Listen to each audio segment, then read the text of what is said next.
Animal Farm by George Orwell. Chapter 1. Mr. Jones of the Manor Farm had locked the hen houses for the night, but was too drunk to remember to shut the pop holes. With the ring of light from his lantern dancing from side to side, he lurched across the yard, kicked off his boots at the back door, drew himself a last glass of beer from the barrel in the scullery, and made his way up to bed, where Mrs. Jones was already snoring. As soon as the light in the bedroom went out, there was a stirring and a fluttering all through the farm buildings. Word had gone round during the day that old Major, the prize middle white boar, had had a strange dream on the previous night and wished to communicate it to the other animals. It had been agreed that they should all meet in the big barn as soon as Mr. Jones was safely out of the way. Old Major, so he was always called, though the name under which he had been exhibited was Willingdon Beauty, was so highly regarded on the farm that everyone was quite ready to lose an hour's sleep in order to hear what he had to say. At one end of the big barn, on a sort of raised platform, Major was already ensconced on his bed of straw, under a lantern which hung from a beam. He was 12 years old and had lately grown rather stout, but he was still a majestic-looking pig, with a wise and benevolent appearance in spite of the fact that his tushes had never been cut. Before long, the other animals began to arrive and make themselves comfortable after their different fashions. First came the 3 dogs, Bluebell, Jessie, and Pincher, and then the pigs, who settled down in the straw immediately in front of the platform. The hens perched themselves on the window sills, the pigeons fluttered up to the rafters, the sheep and cows lay down behind the pigs and began to chew the cud. The 2 cart horses, Boxer and Clover, came in together, walking very slowly and setting down their vast hairy hoofs with great care lest there should be some small animal concealed in the straw. Clover was a stout, motherly mare approaching middle life, who had never quite got her figure back after her 4th foal. Boxer was an enormous beast, nearly 18 hands high, and as strong as any 2 ordinary horses put together. A white stripe down his nose gave him a somewhat stupid appearance, and in fact he was not of first-rate intelligence, but he was universally respected for his steadiness of character and tremendous powers of work. After the horses came Muriel, the white goat, and Benjamin, the donkey. Benjamin was the oldest animal on the farm and the worst-tempered. He seldom talked, and when he did, it was usually to make some cynical remark. For instance, he would say that God had given him a tail to keep the flies off, but that he would sooner have had no tail and no flies. Alone among the animals on the farm, he never laughed. If asked why, he would say that he saw nothing to laugh at. Nevertheless, without openly admitting it, he was devoted to Boxer. The 2 of them usually spent their Sundays together in the small paddock beyond the orchard, grazing side by side and never speaking. The 2 horses had just lain down when a brood of ducklings, which had lost their mother, filed into the barn, cheeping feebly and wandering from side to side to find some place where they would not be trodden on. Clover made a sort of wall round them with her great foreleg, and the ducklings nestled down inside it and promptly fell asleep. At the last moment, Molly, the foolish, pretty white mare who drew Mr. Jones's trap, came mincing daintily in, chewing at a lump of sugar. She took a place near the front and began flirting her white mane, hoping to draw attention to the red ribbons it was plated with. Last of all came the cat, who looked round, as usual, for the warmest place, and finally squeezed herself in between Boxer and Clover. There she purred contentedly throughout Major's speech without listening to a word of what he was saying. All the animals were now present except Moses, the tame raven, who slept on a perch behind the back door.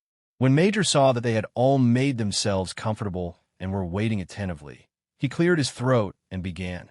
"Comrades, you have heard already about the strange dream that I had last night, but I will come to the dream later.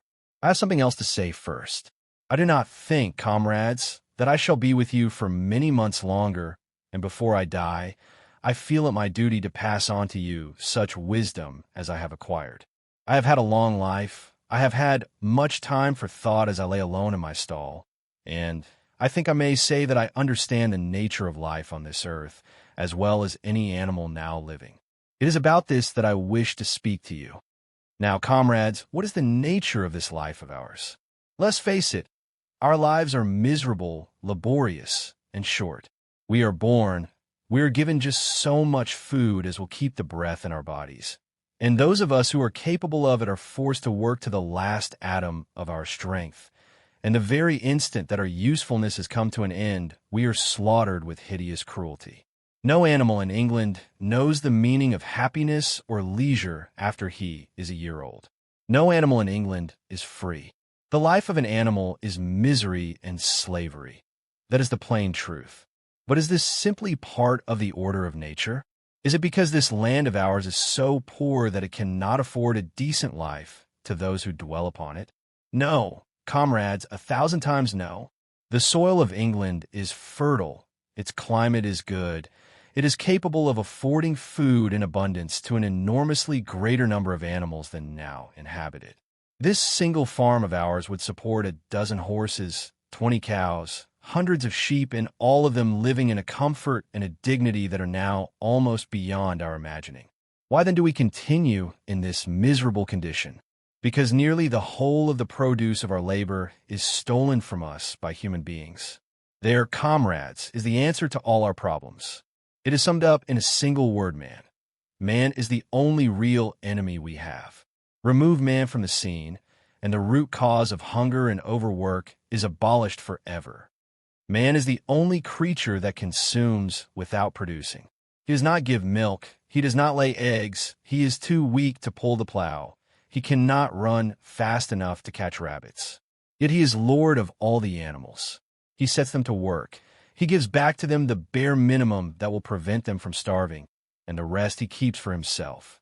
Our labor tills the soil. Our dung fertilizes it. And yet there is not one of us that owns more than his bare skin. You cows that I see before me, how many thousands of gallons of milk have you given during this last year? And what has happened to that milk, which should have been breeding up sturdy calves? Every drop of it has gone down the throats of our enemies. And you hens, how many eggs have you laid in this last year? And how many of those eggs ever hatched into chickens? The rest have all gone to market to bring in money for Jones and his men. And you, Clover, where are those 4 foals you bore, who should have been the support and pleasure of your old age? Each was sold at a year old. You will never see one of them again. In return for your 4 confinements and all your labor in the fields, what have you ever had except your bare rations and a stall? And even the miserable lives we lead are not allowed to reach their natural span. For myself, I do not grumble, for I am one of the lucky ones. I am 12 years old and have had over 400 children. Such is the natural life of a pig.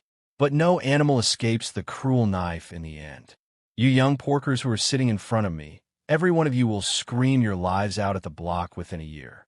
To that horror, we all must come, cows, pigs, hens, sheep, everyone. Even the horses and the dogs have no better fate. You, boxer, the very day that those great muscles of yours lose their power, Jones will sell you to the knacker, who will cut your throat and boil you down for the foxhounds. As for the dogs, when they grow old and toothless, Jones ties a brick round their necks and drowns them in the nearest pond. Is it not crystal clear, then, comrades, that all the evils of this life of ours spring from the tyranny of human beings? Only get rid of man, and the produce of our labor would be our own. Most overnight, we could become rich and free. What then must we do? Why, work night and day, body and soul, for the overthrow of the human race. That is my message to you, comrades. Rebellion. I do not know when that rebellion will come. It might be in a week or in 100 years, but I know, as surely as I see this straw beneath my feet, that sooner or later justice will be done. Fix your eyes on that, comrades, throughout the short remainder of your lives. And above all, pass on this message of mine to those who come after you, so that future generations shall carry on the struggle until it is victorious. And remember, comrades, your resolution must never falter. No argument must lead you astray. Never listen when they tell you that man and the animals have a common interest, that the prosperity of the one is the prosperity of the others. It is all lies. Man serves the interests of no creature except himself. And among us animals, let there be perfect unity, perfect comradeship in the struggle. All men are enemies. All animals are comrades. At this moment, there was a tremendous uproar. While Major was speaking, 4 large rats had crept out of their holes and were sitting on their hindquarters, listening to him. The dogs had suddenly caught sight of them, and it was only by a swift dash for their holes that the rats saved their lives. Major raised his trotter for silence. "Comrades," he said, "here is a point that must be settled. The wild creatures, such as rats and rabbits, are they our friends or our enemies? Let's put it to the vote. I propose this question to the meeting: are rats comrades?" The vote was taken at once, and it was agreed by an overwhelming majority that rats were comrades. There were only 4 dissentients: the 3 dogs and the cat, who was afterwards discovered to have voted on both sides. Major continued, "I have little more to say. I merely repeat, remember always your duty of enmity towards man and all his ways. Whatever goes upon 2 legs is an enemy. Whatever goes upon 4 legs, or has wings, is a friend. And remember also that in fighting against man, we must not come to resemble him. Even when you have conquered him, do not adopt his vices. No animal must ever live in a house, or sleep in a bed, or wear clothes, or drink alcohol, or smoke tobacco, or touch money, or engage in trade. All the habits of man are evil, and above all, no animal must ever tyrannize over his own kind. Weak or strong, clever or simple, we are all brothers. No animal must ever kill any other animal. All animals are equal. And now, comrades, I will tell you about my dream of last night. I cannot describe that dream to you. It was a dream of the earth, as it will be when man has vanished. But it reminded me of something that I had long forgotten. Many years ago, when I was a little pig, my mother and the other sows used to sing an old song of which they knew only the tune and the first 3 words. I had known that tune in my infancy, but it had long since passed out of my mind. Last night, however, it came back to me in my dream. And what is more, the words of the song also came backwards, I am certain, which were sung by the animals of long ago and have been lost to memory for generations. I will sing you that song now, comrades. I am old and my voice is hoarse, but when I have taught you the tune, you can sing it better for yourselves. It is called Beasts of England. Old Major cleared his throat and began to sing. As he had said, his voice was hoarse, but he sang well enough, and it was a stirring tune, something between Clementine and La Cucaracha. The words ran, "Beasts of England, beasts of Ireland, beasts of every land and clime, hearken to my joyful tidings of the golden future time. Soon or late the day is coming. Tyrant man shall be o'erthrown, and the fruitful fields of England shall be trod by beasts alone. Rings shall vanish from our noses, and the harness from our back. Bit and spur shall rust forever. Cruel whips no more shall crack. Riches more than mine can picture, wheat and barley, oats and hay, clover, beans and mangel-wurzel shall be ours upon that day. Bright will shine the fields of England, purer shall its waters be, sweeter yet shall blow its breezes on the day that sets us free. For that day we all must labor, though we die before it break. Cows and horses, geese and turkeys, all must toil for freedom's sake. Beasts of England, beasts of Ireland, beasts of every land and clime, hearken well, and spread my tidings of the golden future time." The singing of this song threw the animals into the wildest excitement. Almost before Major had reached the end, they had begun singing it for themselves. Even the stupidest of them had already picked up the tune and a few of the words. And as for the clever ones, such as the pigs and dogs, they had the entire song by heart within a few minutes. And then, after a few preliminary tries, the whole farm burst out into Beasts of England in tremendous unison. The cows lowed it, the dogs whined it, the sheep bleated it, the horses whinnied it, the ducks quacked it. They were so delighted with the song that they sang it right through 5 times in succession, and might have continued singing it all night if they had not been interrupted. Unfortunately, the uproar awoke Mr. Jones, who sprang out of bed, making sure that there was a fox in the yard. He seized the gun which always stood in a corner of his bedroom, and let fly a charge of No. 6 shot into the darkness. The pellets buried themselves in the wall of the barn, and the meeting broke up hurriedly. Everyone fled to his own sleeping place. The birds jumped onto their perches, the animals settled down in the straw, and the whole farm was asleep in a moment. Chapter 2. 3 nights later, old Major died peacefully in his sleep. His body was buried at the foot of the orchard. This was early in March. During the next 3 months, there was much secret activity. Major's speech had given to the more intelligent animals on the farm a completely new outlook on life. They did not know when the rebellion predicted by Major would take place. They had no reason for thinking that it would be within their own lifetime, but they saw clearly that it was their duty to prepare for it. The work of teaching and organizing the others fell naturally upon the pigs, who were generally recognized as being the cleverest of the animals. Preeminent among the pigs were 2 young boars named Snowball and Napoleon, whom Mr. Jones was breeding up for sale. Napoleon was a large, rather fierce-looking Berkshire boar, the only Berkshire on the farm, not much of a talker, but with a reputation for getting his own way. Snowball was a more vivacious pig than Napoleon, quicker in speech and more inventive, but was not considered to have the same depth of character. All the other male pigs on the farm were porkers. The best known among them was a small fat pig named Squealer, with very round cheeks, twinkling eyes, nimble movements, and a shrill voice. He was a brilliant talker, and when he was arguing some difficult point, he had a way of skipping from side to side and whisking his tail, which was somehow very persuasive. The other said of Squealer that he could turn black into white. These 3 had elaborated old Major's teachings into a complete system of thought, to which they gave the name of animalism. Several nights a week, after Mr. Jones was asleep, they held secret meetings in the barn and expounded the principles of animalism to the others.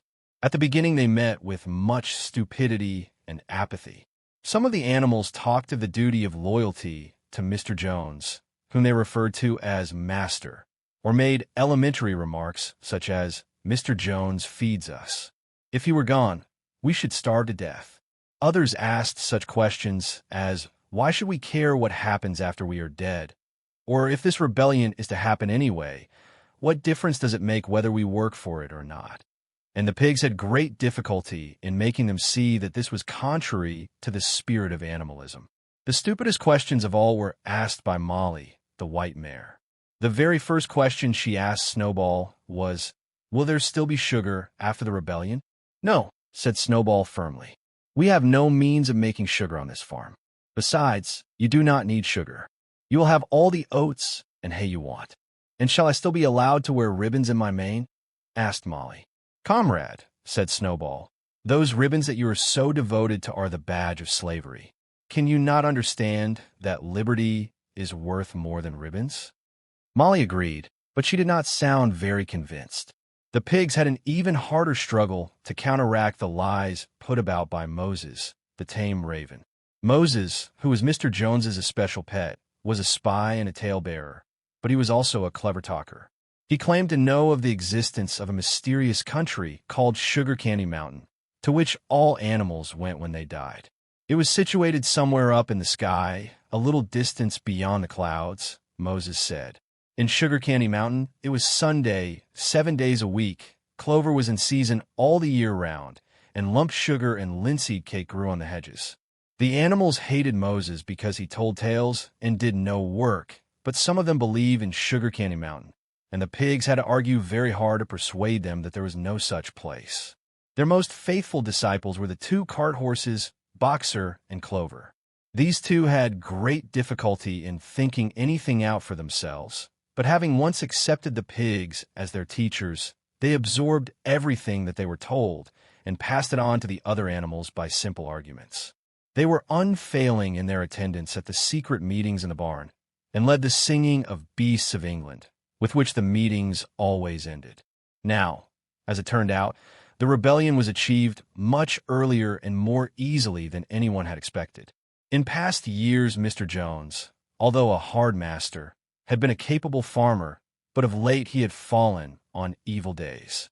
He had become much disheartened after losing money in a lawsuit, and had taken to drinking more than was good for him. For whole days at a time, he would lounge in his Windsor chair in the kitchen, reading the newspapers, drinking, and occasionally feeding Moses on crusts of bread soaked in beer. His men were idle and dishonest. The fields were full of weeds. The buildings wanted roofing. The hedges were neglected, and the animals were underfed. June came, and the hay was almost ready for cutting. On Midsummer's Eve, which was a Saturday, Mr. Jones went into Willingdon and got so drunk at the Red Lion that he did not come back till midday on Sunday. The men had milked the cows in the early morning and then had gone out rabbiting, without bothering to feed the animals. When Mr. Jones got back, he immediately went to sleep on the drawing-room sofa with the news of the world over his face, so that when evening came, the animals were still unfed. At last they could stand it no longer. One of the cows broke in the door of the store shed with her horn, and all the animals began to help themselves from the bins. It was just then that Mr. Jones woke up. The next moment, he and his 4 men were in the store shed with whips in their hands, lashing out in all directions. This was more than the hungry animals could bear. With one accord, though nothing of the kind had been planned beforehand, they flung themselves upon their tormentors. Jones and his men suddenly found themselves being butted and kicked from all sides. The situation was quite out of their control. They had never seen animals behave like this before, and this sudden uprising of creatures whom they were used to thrashing and maltreating just as they chose frightened them almost out of their wits. After only a moment or two, they gave up trying to defend themselves and took to their heels. A minute later, all 5 of them were in full flight down the cart track that led to the main road, with the animals pursuing them in triumph. Mrs. Jones looked out of the bedroom window, saw what was happening, hurriedly flung a few possessions into a carpet bag, and slipped out of the farm by another way. Moses sprang off his perch and flapped after her, croaking loudly. Meanwhile, the animals had chased Jones and his men out onto the road and slammed the 5-barred gate behind them. And so, almost before they knew what was happening, the rebellion had been successfully carried through. Jones was expelled, and the Manor Farm was theirs. For the first few minutes, the animals could hardly believe in their good fortune. Their first act was to gallop in a body right round the boundaries of the farm, as though to make quite sure that no human being was hiding anywhere upon it. Then they raced back to the farm buildings to wipe out the last traces of Jones's hated reign. The harness room at the end of the stables was broken open. The bits, the nose rings, the dog chains, the cruel knives with which Mr. Jones had been used to castrate the pigs and lambs were all flung down the well. The reins, the halters, the blinkers, the degrading nose bags were thrown on to the rubbish fire which was burning in the yard. So were the whips. All the animals capered with joy when they saw the whips going up in flames. Snowball also threw on to the fire the ribbons with which the horses' manes and tails had usually been decorated on market days. Ribbons, he said, should be considered as clothes, which are the mark of a human being. All animals should go naked.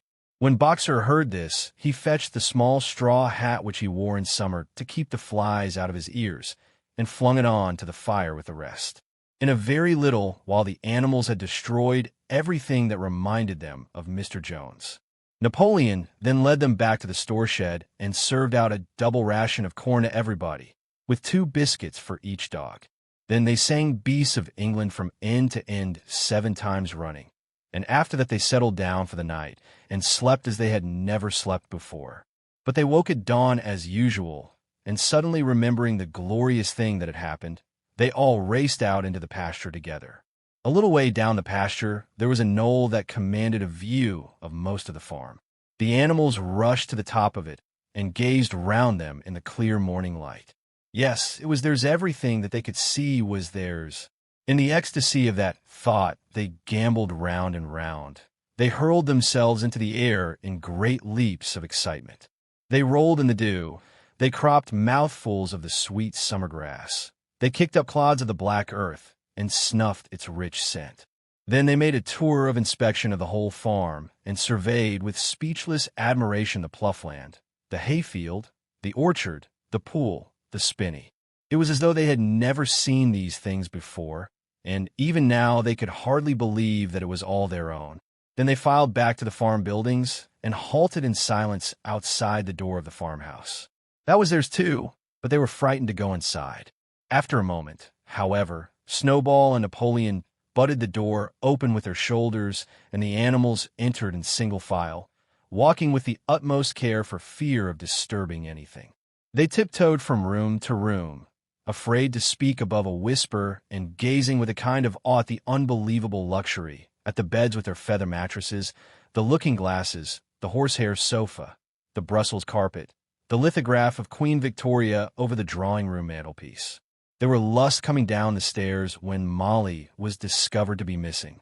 Going back, the others found that she had remained behind in the best bedroom. She had taken a piece of blue ribbon from Mrs. Jones's dressing table and was holding it against her shoulder and admiring herself in the glass in a very foolish manner. The others reproached her sharply, and they went outside.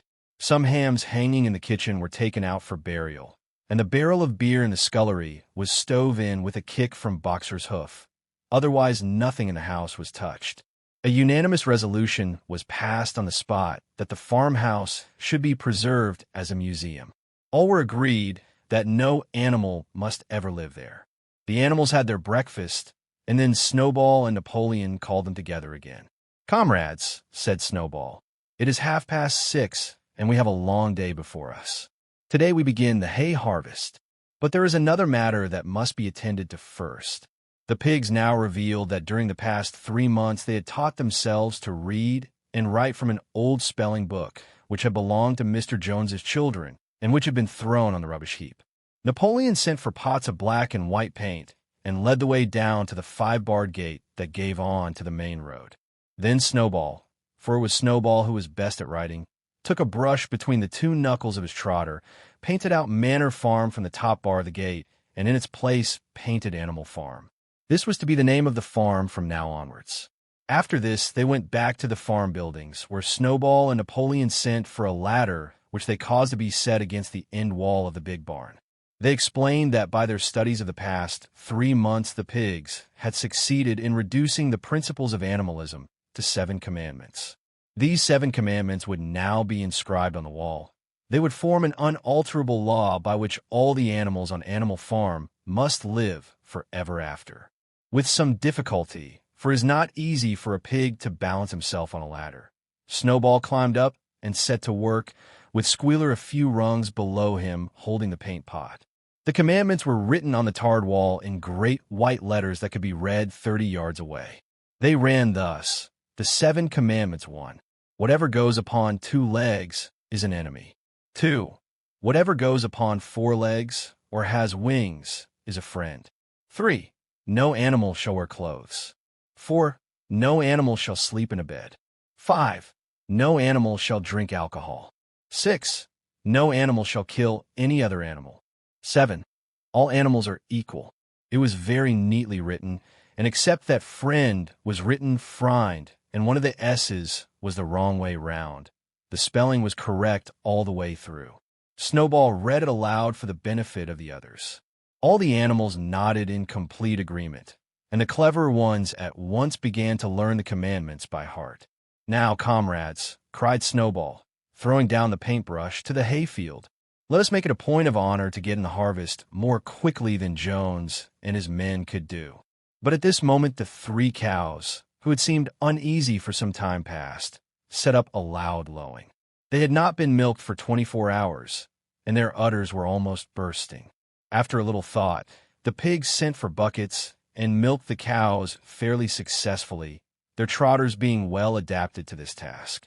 Soon there were 5 buckets of frothing, creamy milk, at which many of the animals looked with considerable interest. "What is going to happen to all that milk?" said someone. "Jones used sometimes to mix some of it in our mash," said one of the hens. "Never mind the milk, comrades," cried Napoleon, placing himself in front of the buckets. "That will be attended to. The harvest is more important. Comrade Snowball will lead the way. I shall follow in a few minutes. Forward, comrades. The hay is waiting." So the animals trooped down to the hayfield to begin the harvest, and when they came back in the evening, it was noticed that the milk had disappeared. Chapter 3. How they toiled and sweated to get the hay in, but their efforts were rewarded, for the harvest was an even bigger success than they had hoped. Sometimes the work was hard. The implements had been designed for human beings and not for animals, and it was a great drawback that no animal was able to use any tool that involved standing on his hind legs. But the pigs were so clever that they could think of a way round every difficulty.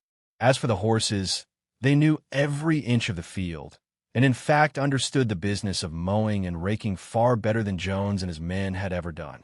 The pigs did not actually work, but directed and supervised the others. With their superior knowledge, it was natural that they should assume the leadership. Boxer and Clover would harness themselves to the cutter or the horse rake. No bits or reins were needed in these days, of course, and tramped steadily round and round the field with a pig walking behind and calling out "Gee up, comrade," or "Woe back, comrade," as the case might be. And every animal down to the humblest worked at turning the hay and gathering it. Even the ducks and hens toiled to and fro all day in the sun, carrying tiny wisps of hay in their beaks. In the end, they finished the harvest in 2 days less time than it had usually taken Jones and his men. Moreover, it was the biggest harvest that the farm had ever seen. There was no wastage whatever. The hens and ducks with their sharp eyes had gathered up the very last stalk, and not an animal on the farm had stolen so much as a mouthful. All through that summer, the work of the farm went like clockwork. The animals were happy as they had never conceived it possible to be. Every mouthful of food was an acute positive pleasure. Now that was truly their own food, produced by themselves and for themselves, not doled out to them by a grudging master. With the worthless parasitical human beings gone, there was more for everyone to eat. There was more leisure too, inexperienced though the animals were. They met with many difficulties. For instance, later in the year, when they harvested the corn, they had to tread it out in the ancient style and blow away the chaff with their breath. Since the farm possessed no threshing machine, but the pigs with their cleverness and Boxer with his tremendous muscles always pulled them through. Boxer was the admiration of everybody. He had been a hard worker even in Jones's time, but now he seemed more like 3 horses than one. There were days when the entire work of the farm seemed to rest on his mighty shoulders. From morning to night, he was pushing and pulling, always at the spot where the work was hardest. He had made an arrangement with one of the cockerels to call him in the mornings half an hour earlier than anyone else, and would put in some volunteer labor at whatever seemed to be most needed before the regular day's work began. His answer to every problem, every setback, was, "I will work harder," which he had adopted as his personal motto. But everyone worked according to his capacity. The hens and ducks, for instance, saved 5 bushels of corn at the harvest by gathering up the stray grains. Nobody stole. Nobody grumbled over his rations. The quarreling and biting and jealousy, which had been normal features of life in the old days, had almost disappeared. Nobody shirked, or almost nobody. Molly, it was true, was not good at getting up in the mornings, and had a way of leaving work early on the ground that there was a stone in her hoof. And the behavior of the cat was somewhat peculiar. It was soon noticed that when there was work to be done, the cat could never be found. She would vanish for hours on end, and then reappear at meal times or in the evening after work was over, as though nothing had happened. But she always made such excellent excuses and purred so affectionately that it was impossible not to believe in her good intentions. Old Benjamin, the donkey, seemed quite unchanged since the rebellion. He did his work in the same slow, obstinate way as he had done it in Jones's time, never shirking and never volunteering for extra work either. About the rebellion and its results, he would express no opinion. When asked whether he was not happier now that Jones was gone, he would say only, "Donkeys live a long time. None of you has ever seen a dead donkey," and the others had to be content with this cryptic answer. On Sundays, there was no work. Breakfast was an hour later than usual, and after breakfast there was a ceremony which was observed every week without fail. First came the hoisting of the flag. Snowball had found in the harness room an old green tablecloth of Mrs. Jones's and had painted on it a hoof and a horn in white. This was run up the flagstaff in the farmhouse garden every Sunday 8 morning. The flag was green, Snowball explained, to represent the green fields of England, while the hoof and horn signified the future republic of the animals which would arise when the human race had been finally overthrown.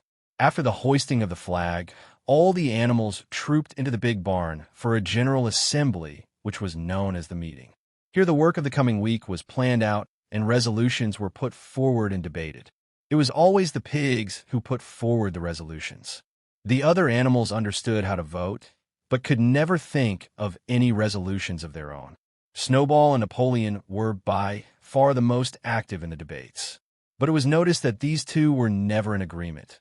Whatever suggestion either of them made, the other could be counted on to oppose it. Even when it was resolved a thing no one could object to in itself to set aside the small paddock behind the orchard as a home of rest for animals who were past work, there was a stormy debate over the correct retiring age for each class of animal.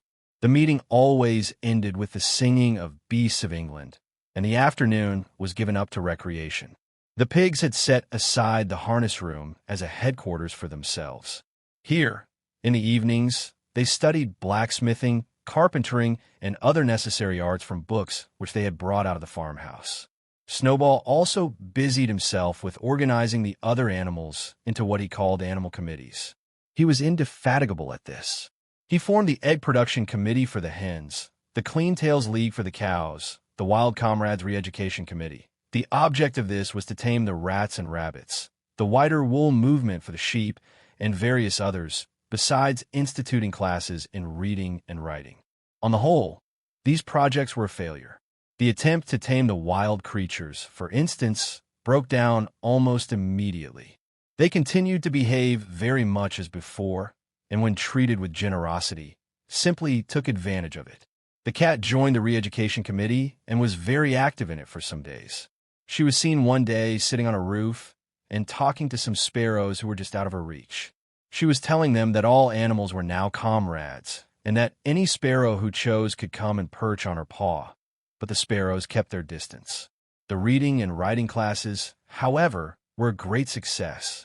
By the autumn, almost every animal on the farm was literate in some degree. As for the pigs, they could already read and write perfectly.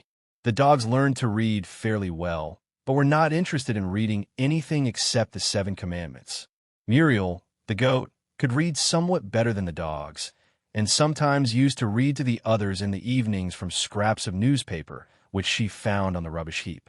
Benjamin could read as well as any pig, but never exercised his faculty. So far as he knew, he said, there was nothing worth reading. Clover learned the whole alphabet, but could not put words together. Boxer could not get beyond the letter D. He would trace out a B, C, D in the dust with his great hoof, and then would stand staring at the letters with his ears back, sometimes shaking his forelock, trying with all his might to remember what came next, and never succeeding. On several occasions, indeed, he did learn E, F, G, H, but by the time he knew them, it was always discovered that he had forgotten A, B, C, and D. Finally, he decided to be content with the first 4 letters, and used to write them out once or twice every day to refresh his memory. Molly refused to learn any but the 6 letters which spelt her own name. She would form these very neatly out of pieces of twig, and would then decorate them with a flower or 2 and walk round them admiring them. None of the other animals on the farm could get further than the letter A. It was also found that the stupider animals, such as the sheep, hens, and ducks, were unable to learn the 7 Commandments by heart. After much thought, Snowball declared that the 7 Commandments could in effect be reduced to a single maxim, namely, 4 legs good, 2 legs bad. This, he said, contained the essential principle of animalism. Whoever had thoroughly grasped it would be safe from human influences. The birds at first objected, since it seemed to them that they also had 2 legs, but Snowball proved to them that this was not so. A bird's wing, comrades, he said, is an organ of propulsion and not a manipulation. It should therefore be regarded as a leg. The distinguishing mark of man is the hand, the instrument with which he does all his mischief. The birds did not understand Snowball's long words, but they accepted his explanation, and all the humbler animals set to work to learn the new maxim by heart. 4 legs good, 2 legs bad was inscribed on the end wall of the barn, above the 7 Commandments, and in bigger letters when they had once got it by heart. The sheep developed a great liking for this maxim, and often as they lay in the field, they would all start bleating 4 legs good, 2 legs bad, 4 legs good, 2 legs bad, and keep it up for hours on end, never growing tired of it. Napoleon took no interest in Snowball's committees. He said that the education of the young was more important than anything that could be done for those who were already grown up. It happened that Jessie and Bluebell had both whelped soon after the hay harvest, giving birth between them to 9 sturdy puppies. As soon as they were weaned, Napoleon took them away from their mothers, saying that he would make himself responsible for their education. He took them up into a loft which could only be reached by a ladder from the harness room, and there kept them in such seclusion that the rest of the farm soon forgot their existence. The mystery of where the milk went to was soon cleared up. It was mixed every day into the pig's mash. The early apples were now ripening, and the grass of the orchard was littered with windfalls. The animals had assumed as a matter of course that these would be shared out equally. One day, however, the order went forth that all the windfalls were to be collected and brought to the harness room for the use of the pigs. At this some of the other animals murmured, but it was no use. All the pigs were in full agreement on this point, even Snowball and Napoleon. Squealer was sent to make the necessary explanations to the others. "Comrades," he cried, "you do not imagine, I hope, that we pigs are doing this in a spirit of selfishness and privilege? Many of us actually dislike milk and apples. I dislike them myself. Our sole object in taking these things is to preserve our health. Milk and apples, this has been proved by science, comrades, contain substances absolutely necessary to the well-being of a pig. We pigs are brain workers. The whole management and organization of this farm depend on us. Day and night we are watching over your welfare. It is for your sake that we drink that milk and eat those apples. Do you know what would happen if we pigs failed in our duty? Jones would come back. Yes, Jones would come back. Surely, comrades," cried Squealer almost pleadingly, skipping from side to side and whisking his tail. "Surely there is no one among you who wants to see Jones come back." Now, if there was one thing that the animals were completely certain of, it was that they did not want Jones back. When it was put to them in this light, they had no more to say. The importance of keeping the pigs in good health was all too obvious. So it was agreed without further argument that the milk and the windfall apples, and also the main crop of apples when they ripened, should be reserved for the pigs alone. Chapter 4. By the late summer, the news of what had happened on Animal Farm had spread across half the county. Every day, Snowball and Napoleon sent out flights of pigeons whose instructions were to mingle with the animals on neighboring farms, tell them the story of the rebellion, and teach them the tune of beasts of England. Most of this time, Mr. Jones had spent sitting in the taproom of the Red Lion at Willingdon, complaining to anyone who would listen of the monstrous injustice he had suffered in being turned out of his property by a pack of good-for-nothing animals. The other farmers sympathized in principle, but they did not at first give him much help. At heart, each of them was secretly wondering whether he could not somehow turn Jones's misfortune to his own advantage.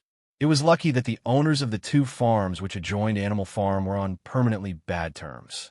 One of them, which was named Foxwood, was a large, neglected, old-fashioned farm, much overgrown by woodland, with all its pastures worn out and its hedges in a disgraceful condition. Its owner, Mr. Pilkington, was an easy-going gentleman farmer who spent most of his time in fishing or hunting according to the season. The other farm, which was called Pinchfield, was smaller and better kept. Its owner was a Mr. Frederick, a tough, shrewd man, perpetually involved in lawsuits and with a name for driving hard bargains. These two disliked each other so much that it was difficult for them to come to any agreement, even in defense of their own interests. Nevertheless, they were both thoroughly frightened by the rebellion on Animal Farm and very anxious to prevent their own animals from learning too much about it. At first, they pretended to laugh, to scorn the idea of animals managing a farm for themselves. The whole thing would be over in a fortnight, they said. They put it about that the animals on the Manor Farm, they insisted on calling it the Manor Farm.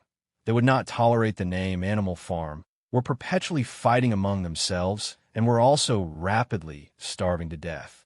When time passed, and the animals had evidently not starved to death, Frederick and Pilkington changed their tune and began to talk of the terrible wickedness that now flourished on Animal Farm.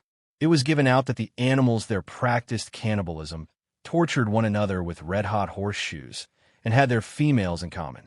This was what came of rebelling against the laws of nature, Frederick and Pilkington said. However, these stories were never fully believed.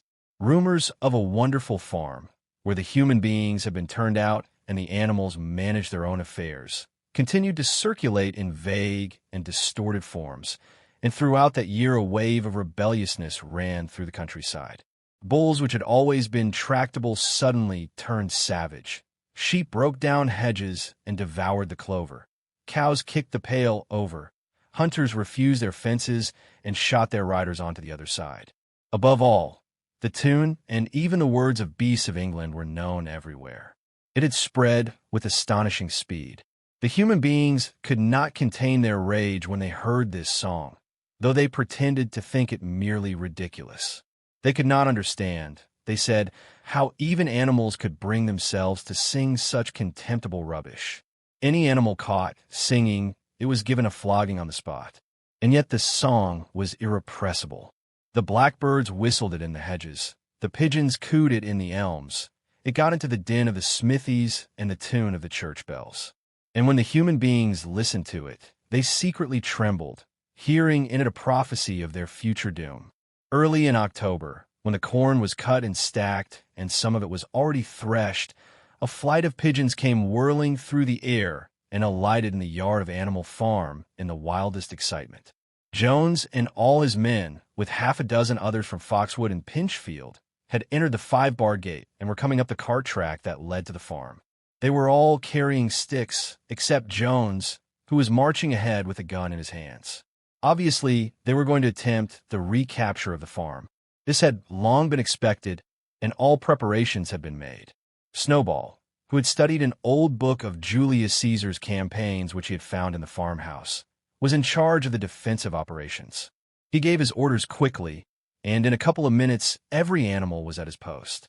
As the human beings approached the farm buildings, Snowball launched his first attack.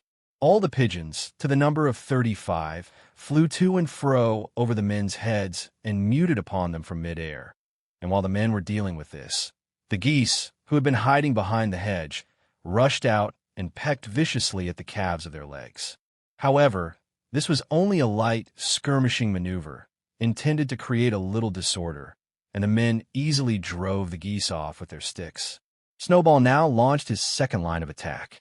Muriel, Benjamin, and all the sheep, with Snowball at the head of them, rushed forward and prodded and butted the men from every side, while Benjamin turned around and lashed at them with his small hoofs. But once again the men, with their sticks and their hobnailed boots, were too strong for them, and suddenly, at a squeal from Snowball, which was the signal for retreat, all the animals turned and fled through the gateway into the yard.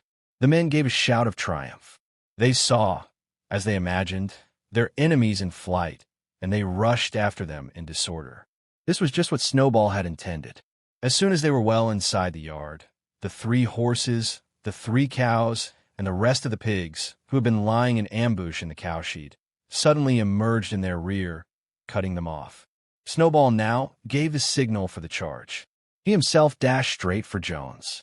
Jones saw him coming, raised his gun, and fired. The pellets scored bloody streaks along Snowball's back, and a sheep dropped dead. Without halting for an instant, Snowball flung his 15-stone against Jones's legs.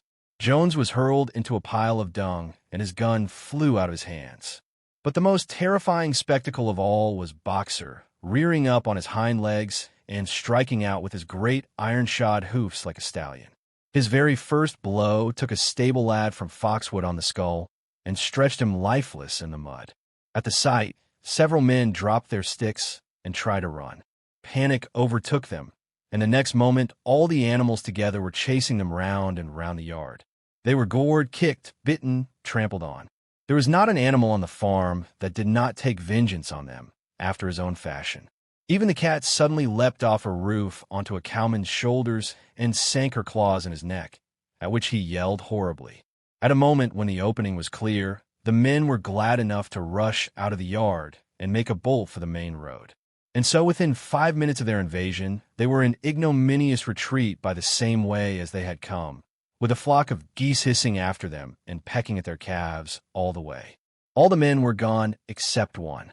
Back in the yard, Boxer was pawing with his hoof at the stable lad who lay face down in the mud, trying to turn him over. The boy did not stir. "He is dead," said Boxer sorrowfully. I had no intention of doing that. I forgot that I was wearing iron shoes. Who will believe that I did not do this on purpose? No sentimentality, comrade, cried Snowball, from whose wounds the blood was still dripping. War is war. The only good human being is a dead one. I have no wish to take life, not even human life, repeated Boxer, and his eyes were full of tears.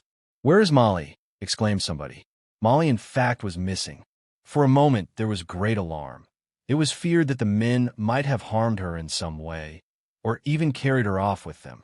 In the end, however, she was found hiding in her stall with her head buried among the hay in the manger. She had taken to flight as soon as the gun went off, and when the others came back from looking for her, it was to find that the stable lad, who in fact was only stunned, had already recovered and made off. The animals had now reassembled in the wildest excitement, each recounting his own exploits in the battle at the top of his voice. An impromptu celebration of the victory was held immediately. The flag was run up and Beasts of England was sung a number of times. Then the sheep who had been killed was given a solemn funeral, a hawthorn bush being planted on her grave. At the graveside, Snowball made a little speech emphasizing the need for all animals to be ready to die for Animal Farm, if need be. The animals decided unanimously to create a military decoration, Animal Hero, First Class, which was conferred there and then on Snowball and Boxer. It consisted of a brass medal. There were really some old horse brasses which had been found in the harness room, to be worn on Sundays and holidays. There was also Animal Hero, Second Class, which was conferred posthumously on the dead sheep. There was much discussion as to what the battle should be called. In the end, it was named the Battle of the Cowshed, since that was where the ambush had been sprung. Mr. Jones's gun had been found lying in the mud, and it was known that there was a supply of cartridges in the farmhouse. It was decided to set the gun up at the foot of the flagstaff like a piece of artillery and to fire it twice a year, once on October the 12th, the anniversary of the Battle of the Cowshed, and once on Midsummer Day, the anniversary of the rebellion. Chapter 5. As winter drew on, Molly became more and more troublesome. She was late for work every morning and excused herself by saying that she had overslept, and she complained of mysterious pains, although her appetite was excellent. On every kind of pretext, she would run away from work and go to the drinking pool, where she would stand foolishly gazing at her own reflection in the water. But there were also rumors of something more serious. One day, as Molly strolled blithely into the yard, flirting her long tail and chewing at a stalk of hay, Clover took her aside. "Molly," she said, "I have something very serious to say to you. This morning I saw you looking over the hedge that divides Animal Farm from Foxwood. One of Mr. Pilkington's men was standing on the other side of the hedge, and I was a long way away, but I'm almost certain I saw this. He was talking to you, and you were allowing him to stroke your nose." "What does that mean, Molly?" "He didn't. I wasn't." "It isn't true," cried Molly, beginning to prance about and paw the ground. "Molly, look me in the face. Do you give me your word of honor that that man was not stroking your nose?" "It isn't true," repeated Molly, but she could not look Clover in the face, and the next moment she took to her heels and galloped away into the field. A thought struck Clover. Without saying anything to the others, she went to Molly's stall and turned over the straw with her hoof. Hidden under the straw was a little pile of lump sugar and several bunches of ribbon of different colors. 3 days later, Molly disappeared. For some weeks, nothing was known of her whereabouts. Then the pigeons reported that they had seen her on the other side of Willingdon. She was between the shafts of a smart dog cart painted red and black, which was standing outside a public house. A fat, red-faced man in check breeches and gaiters, who looked like a publican, was stroking her nose and feeding her with sugar. Her coat was newly clipped, and she wore a scarlet ribbon round her forelock. She appeared to be enjoying herself, so the pigeons said. None of the animals ever mentioned Molly again. In January there came bitterly hard weather. The earth was like iron, and nothing could be done in the fields. Many meetings were held in the big barn, and the pigs occupied themselves with planning out the work of the coming season. It had come to be accepted that the pigs, who were manifestly cleverer than the other animals, should decide all questions of farm policy, though their decisions had to be ratified by a majority vote. This arrangement would have worked well enough if it had not been for the disputes between Snowball and Napoleon. These two disagreed at every point where disagreement was possible. If one of them suggested sowing a bigger acreage with barley, the other was certain to demand a bigger acreage of oats, and if one of them said that such and such a field was just right for cabbages, the other would declare that it was useless for anything except roots. Each had his own following, and there were some violent debates. At the meetings, Snowball often won over the majority by his brilliant speeches, but Napoleon was better at canvassing support for himself in between times. He was especially successful with the sheep. Of late the sheep had taken to bleating for legs good, 2 legs bad, both in and out of season, and they often interrupted the meeting with this. It was noticed that they were especially liable to break into for legs good, 2 legs bad at crucial moments in Snowball's speeches. Snowball had made a close study of some back numbers of the farmer and stock breeder, which he had found in the farmhouse, and was full of plans for innovations and improvements. He talked learnedly about field drains, silage, and basic slag, and had worked out a complicated scheme for all the animals to drop their dung directly in the fields at a different spot every day to save the labor of cartage. Napoleon produced no schemes of his own, but said quietly that Snowball's would come to nothing, and seemed to be biding his time. But of all their controversies, none was so bitter as the one that took place over the windmill. In a long pasture, not far from the farm buildings, there was a small knoll which was the highest point on the farm.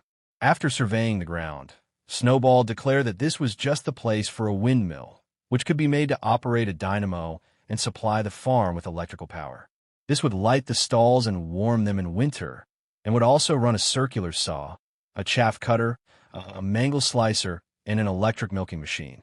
The animals had never heard of anything of this kind before, for the farm was an old-fashioned one and had only the most primitive machinery, and they listened in astonishment while Snowball conjured up pictures of fantastic machines which would do their work for them while they grazed at their ease in the fields or improved their minds with reading and conversation. Within a few weeks, Snowball's plans for the windmill were fully worked out. The mechanical details came mostly from 3 books which had belonged to Mr. Jones, 1,000 Useful Things to Do About the House, Every Man His Own Bricklayer, and Electricity for Beginners. Snowball used as his study a shed which had once been used for incubators and had a smooth wooden floor, suitable for drawing on. He was closeted there for hours at a time, with his books held open by a stone, and with a piece of chalk gripped between the knuckles of his trotter, he would move rapidly to and fro, drawing in line after line and uttering little whimpers of excitement.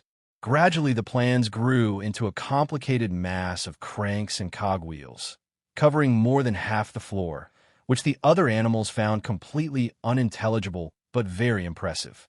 All of them came to look at Snowball's drawings at least once a day. Even the hens and ducks came, and were at pains not to tread on the chalk marks.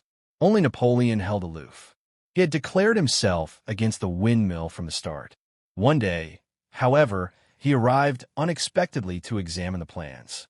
He walked heavily round the shed, looked closely at every detail of the plans, and snuffed at them once or twice, then stood for a little while contemplating them out of the corner of his eye. Then suddenly he lifted his leg, urinated over the plans, and walked out without uttering a word. The whole farm was deeply divided on the subject of the windmill. Snowball did not deny that to build it would be a difficult business. Stone would have to be carried and built up into walls. Then the sails would have to be made, and after that there would be need for dynamos and cables. How these would be procured, Snowball did not say, but he maintained that it could all be done in a year. And thereafter, he declared, so much labor would be saved that the animals would only need to work 3 days a week. Napoleon, on the other hand, argued that the great need of the moment was to increase food production, and that if they wasted time on the windmill, they would all starve to death. The animals formed themselves into 2 factions under the slogan, Vote for Snowball and the 3-day week, and Vote for Napoleon and the full manger. Benjamin was the only animal who did not side with either faction. He refused to believe either that food would become more plentiful or that the windmill would save work. Windmill or no windmill, he said life would go on as it had always gone on, that is, badly. Apart from the disputes over the windmill, there was the question of the defense of the farm. It was fully realized that though the human beings had been defeated in the Battle of the Cowshed, they might make another and more determined attempt to recapture the farm and reinstate Mr. Jones. They had all the more reason for doing so, because the news of their defeat had spread across the countryside and made the animals on the neighboring farms more restive than ever. As usual, Snowball and Napoleon were in disagreement.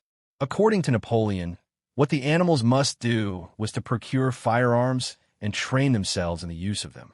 According to Snowball, they must send out more and more pigeons and stir up rebellion among the animals on the other farms. The one argued that if they could not defend themselves, they were bound to be conquered. The other argued that if rebellions happened everywhere, they would have no need to defend themselves. The animals listened first to Napoleon, then to Snowball, and could not make up their minds which was right. Indeed, they always found themselves in agreement with the one who was speaking at the moment. At last the day came when Snowball's plans were completed. At the meeting on the following Sunday, the question of whether or not to begin work on the windmill was to be put to the vote. When the animals had assembled in the big barn, Snowball stood up and, though occasionally interrupted by bleating from a sheep, set forth his reasons for advocating the building of the windmill. Then Napoleon stood up to reply. He said very quietly that the windmill was nonsense and that he advised nobody to vote for it, and promptly sat down again. He had spoken for barely 30 seconds and seemed almost indifferent as to the effect he produced. At this, Snowball sprang to his feet and, shouting down the sheep, who had begun bleating again, broke into a passionate appeal in favor of the windmill. Until now, the animals had been about equally divided in their sympathies, but in a moment Snowball's eloquence had carried them away. In glowing sentences, he painted a picture of Animal Farm as it might be when sordid labor was lifted from the animals' backs. His imagination had now run far beyond chaff cutters and turnip slicers.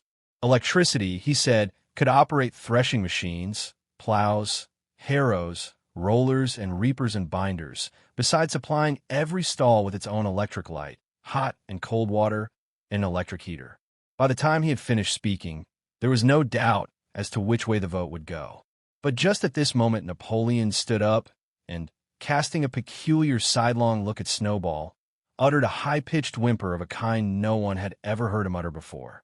At this, there was a terrible bang sound outside, and 9 enormous dogs wearing brass-studded collars came bounding into the barn. They dashed straight for Snowball, who only sprang from his place just in time to escape their snapping jaws. In a moment, he was out of the door, and they were after him, too amazed and frightened to speak. All the animals crowded through the door to watch the chase. Snowball was racing across the long pasture that led to the road. He was running as only a pig can run, but the dogs were close on his heels. Suddenly, he slipped, and it seemed certain that they had him. Then he was up again, running faster than ever. Then the dogs were gaining on him again. One of them all but closed his jaws on Snowball's tail, but Snowball whisked it free just in time. Then he put on an extra spurt and, with a few inches to spare, slipped through a hole in the hedge and was seen no more. Silent and terrified, the animals crept back into the barn. In a moment, the dogs came bounding back. At first, no one had been able to imagine where these creatures came from, but the problem was soon solved. They were the puppies whom Napoleon had taken away from their mothers and reared privately. Though not yet full-grown, they were huge dogs and as fierce-looking as wolves. They kept close to Napoleon. It was noticed that they wagged their tails to him in the same way as the other dogs had been used to do to Mr. Jones. Napoleon, with the dogs following him, now mounted on to the raised portion of the floor where Major had previously stood to deliver his speech. He announced that from now on the Sunday morning meetings would come to an end. They were unnecessary, he said, and wasted time. In future, all questions relating to the working of the farm would be settled by a special committee of pigs, presided over by himself. These would meet in private and afterwards communicate their decisions to the others. The animals would still assemble on Sunday mornings to salute the flag, sing Beasts of England, and receive their orders for the week, but there would be no more debates. In spite of the shock that Snowball's expulsion had given them, the animals were dismayed by this announcement. Several of them would have protested if they could have found the right arguments. Even Boxer was vaguely troubled. He set his ears back, shook his forelocks several times, and tried hard to marshal his thoughts. But in the end, he could not think of anything to say. Some of the pigs themselves, however, were more articulate. For young porkers in the front row uttered shrill squeals of disapproval, and all four of them sprang to their feet and began speaking at once. But suddenly the dogs sitting round Napoleon let out deep, menacing growls, and the pigs fell silent and sat down again. Then the sheep broke out into a tremendous bleating of "for legs good, 2 legs bad," which went on for nearly a quarter of an hour and put an end to any chance of discussion. Afterwards, Squealer was sent round the farm to explain the new arrangement to the others.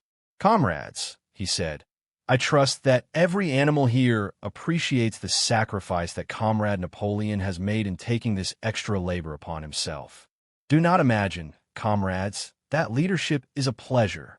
On the contrary, it is a deep and heavy responsibility. No one believes more firmly than Comrade Napoleon that all animals are equal. He would be only too happy to let you make your decisions for yourselves. But sometimes you might make the wrong decisions, comrades. And then where should we be? Suppose you had decided to follow Snowball, with his moonshine of Windmill Snowball, who, as we now know, was no better than a criminal. He fought bravely at the Battle of the Cowshed, said somebody. Bravery is not enough, said Squealer. Loyalty and obedience are more important. And as to the Battle of the Cowshed, I believe the time will come when we shall find that Snowball's part in it was much exaggerated. Discipline, comrades, iron discipline. That is the watchword for today. One false step, and our enemies would be upon us. Surely, comrades, you do not want Jones back." Once again, this argument was unanswerable. Certainly the animals did not want Jones back. If the holding of debates on Sunday mornings was liable to bring him back, then the debates must stop. Boxer, who had now had time to think things over, voiced the general feeling by saying, "If Comrade Napoleon says it, it must be right." And from then on he adopted the maxim, "Napoleon is always right," in addition to his private motto of, "I will work harder." By this time the weather had broken, and the spring plowing had begun. The shed where Snowball had drawn his plans of the windmill had been shut up, and it was assumed that the plans had been rubbed off the floor. Every Sunday morning at 10 o'clock the animals assembled in the big barn to receive their orders for the week. The skull of Old Major, now clean of flesh, had been disinterred from the orchard and set up on a stump at the foot of the flagstaff beside the gun. After the hoisting of the flag, the animals were required to file past the skull in a reverent manner before entering the barn. Nowadays they did not sit all together as they had done in the past. Napoleon, with Squealer and another pig named Minimus, who had a remarkable gift for composing songs and poems, sat on the front of the raised platform, with the 9 young dogs forming a semicircle round them, and the other pig sitting behind. The rest of the animals sat facing them in the main body of the barn. Napoleon read out the orders for the week in a gruff, soldierly style, and after a single singing of Beasts of England, all the animals dispersed. On the 3rd Sunday after Snowball's expulsion, the animals were somewhat surprised to hear Napoleon announce that the windmill was to be built after all. He did not give any reason for having changed his mind, but merely warned the animals that this extra task would mean very hard work. It might even be necessary to reduce their rations. The plans, however, had all been prepared down to the last detail. A special committee of pigs had been at work upon them for the past 3 weeks. The building of the windmill, with various other improvements, was expected to take 2 years. That evening Squealer explained privately to the other animals that Napoleon had never in reality been opposed to the windmill. On the contrary, it was he who had advocated it in the beginning, and the plan which Snowball had drawn on the floor of the incubator shed had actually been stolen from among Napoleon's papers. The windmill was, in fact, Napoleon's own creation. Why, then, asked somebody, had he spoken so strongly against it? Here Squealer looked very sly. That, he said, was Comrade Napoleon's cunning. He had seemed to oppose the windmill, simply as a maneuver to get rid of Snowball, who was a dangerous character and a bad influence. Now that Snowball was out of the way, the plan could go forward without his interference. This, said Squealer, was something called tactics. He repeated a number of times, "Tactics, comrades, tactics," skipping round and whisking his tail with a merry laugh. The animals were not certain what the word meant, but Squealer spoke so persuasively, and the 3 dogs who happened to be with him growled so threateningly, that they accepted his explanation without further questions. Chapter 6. All that year, the animals worked like slaves. But they were happy in their work. They grudged no effort or sacrifice, well aware that everything that they did was for the benefit of themselves and those of their kind who would come after them, and not for a pack of idle, thieving human beings. Throughout the spring and summer, they worked a 60-hour week, and in August Napoleon announced that there would be work on Sunday afternoons as well. This work was strictly voluntary, but any animal who absented himself from it would have his rations reduced by half. Even so, it was found necessary to leave certain tasks undone. The harvest was a little less successful than in the previous year, and 2 fields which should have been sown with roots in the early summer were not sown because the plowing had not been completed early enough. It was possible to foresee that the coming winter would be a hard one. The windmill presented unexpected difficulties. There was a good quarry of limestone on the farm, and plenty of sand and cement had been found in one of the outhouses, so that all the materials for building were at hand. But the problem the animals could not at first solve was how to break up the stone into pieces of suitable size. There seemed no way of doing this except with picks and crowbars, which no animal could use, because no animal could stand on his hind legs. Only after weeks of vain effort did the right idea occur to somebody, namely, to utilize the force of gravity. Huge boulders, far too big to be used as they were lying all over the bed of the quarry. The animals lashed ropes around these, and then all together, cows, horses, sheep, any animal that could lay hold of the rope, even the pigs, sometimes joined in at critical moments that could drag them with desperate slowness up the slope to the top of the quarry, where they were toppled over the edge to shatter to pieces below. Transporting the stone, when it was once broken, was comparatively simple. The horses carried it off in cartloads. The sheep dragged single blocks. Even Muriel and Benjamin yoked themselves into an old governess cart and did their share. By late summer, a sufficient store of stone had accumulated, and then the building began under the superintendence of the pigs. But it was a slow, laborious process. Frequently, it took a whole day of exhausting effort to drag a single boulder to the top of the quarry, and sometimes when it was pushed over the edge, it failed to break. Nothing could have been achieved without Boxer, whose strength seemed equal to that of all the rest of the animals put together.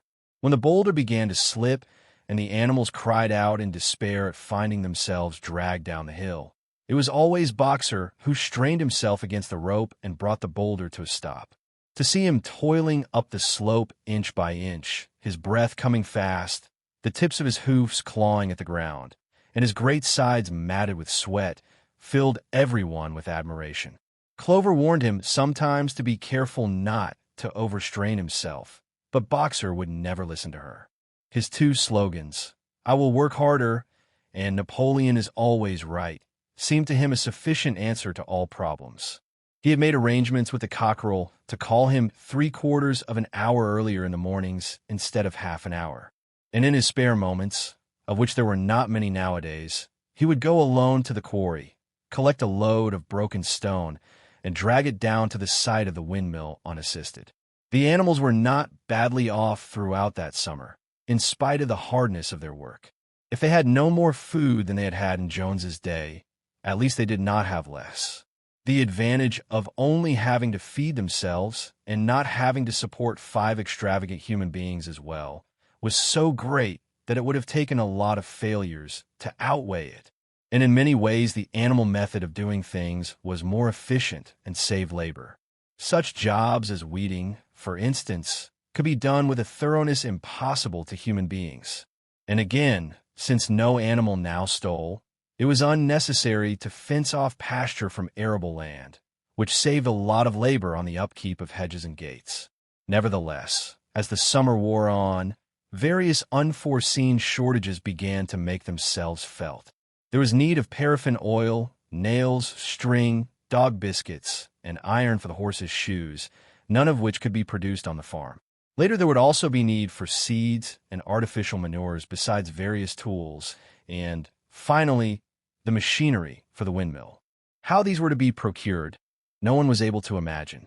One Sunday morning, when the animals assembled to receive their orders, Napoleon announced that he had decided upon a new policy.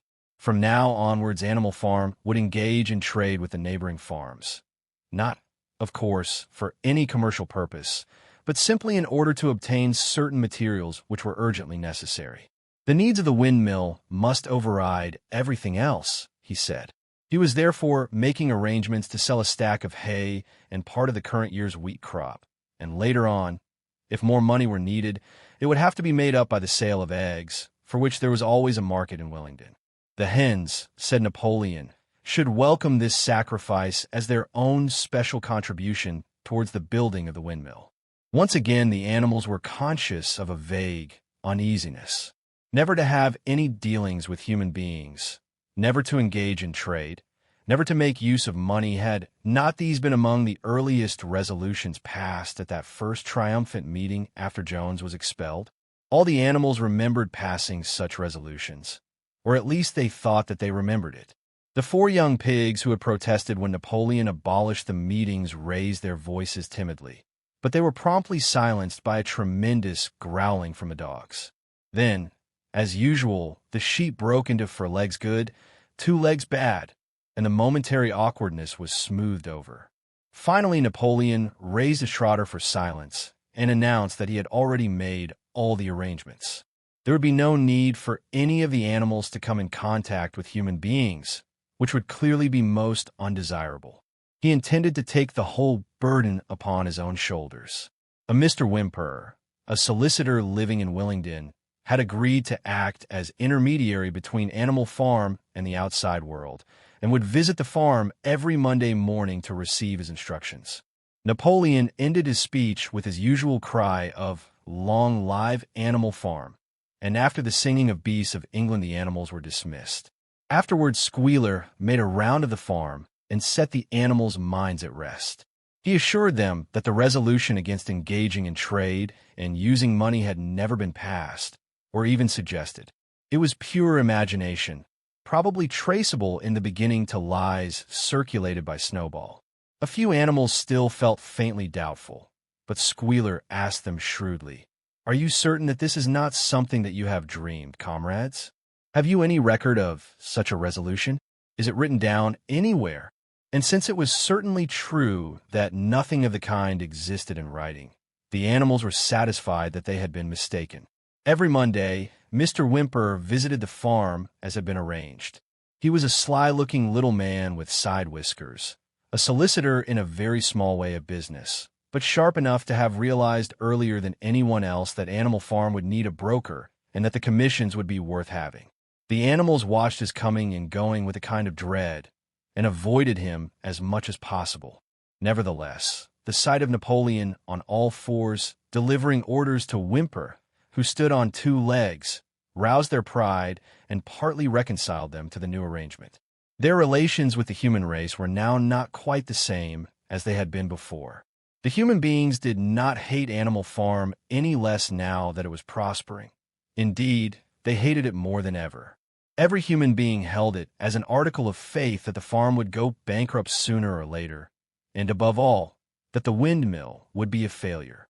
They would meet in the public houses and prove to one another by means of diagrams that the windmill was bound to fall down, or that if it did stand up, then that it would never work.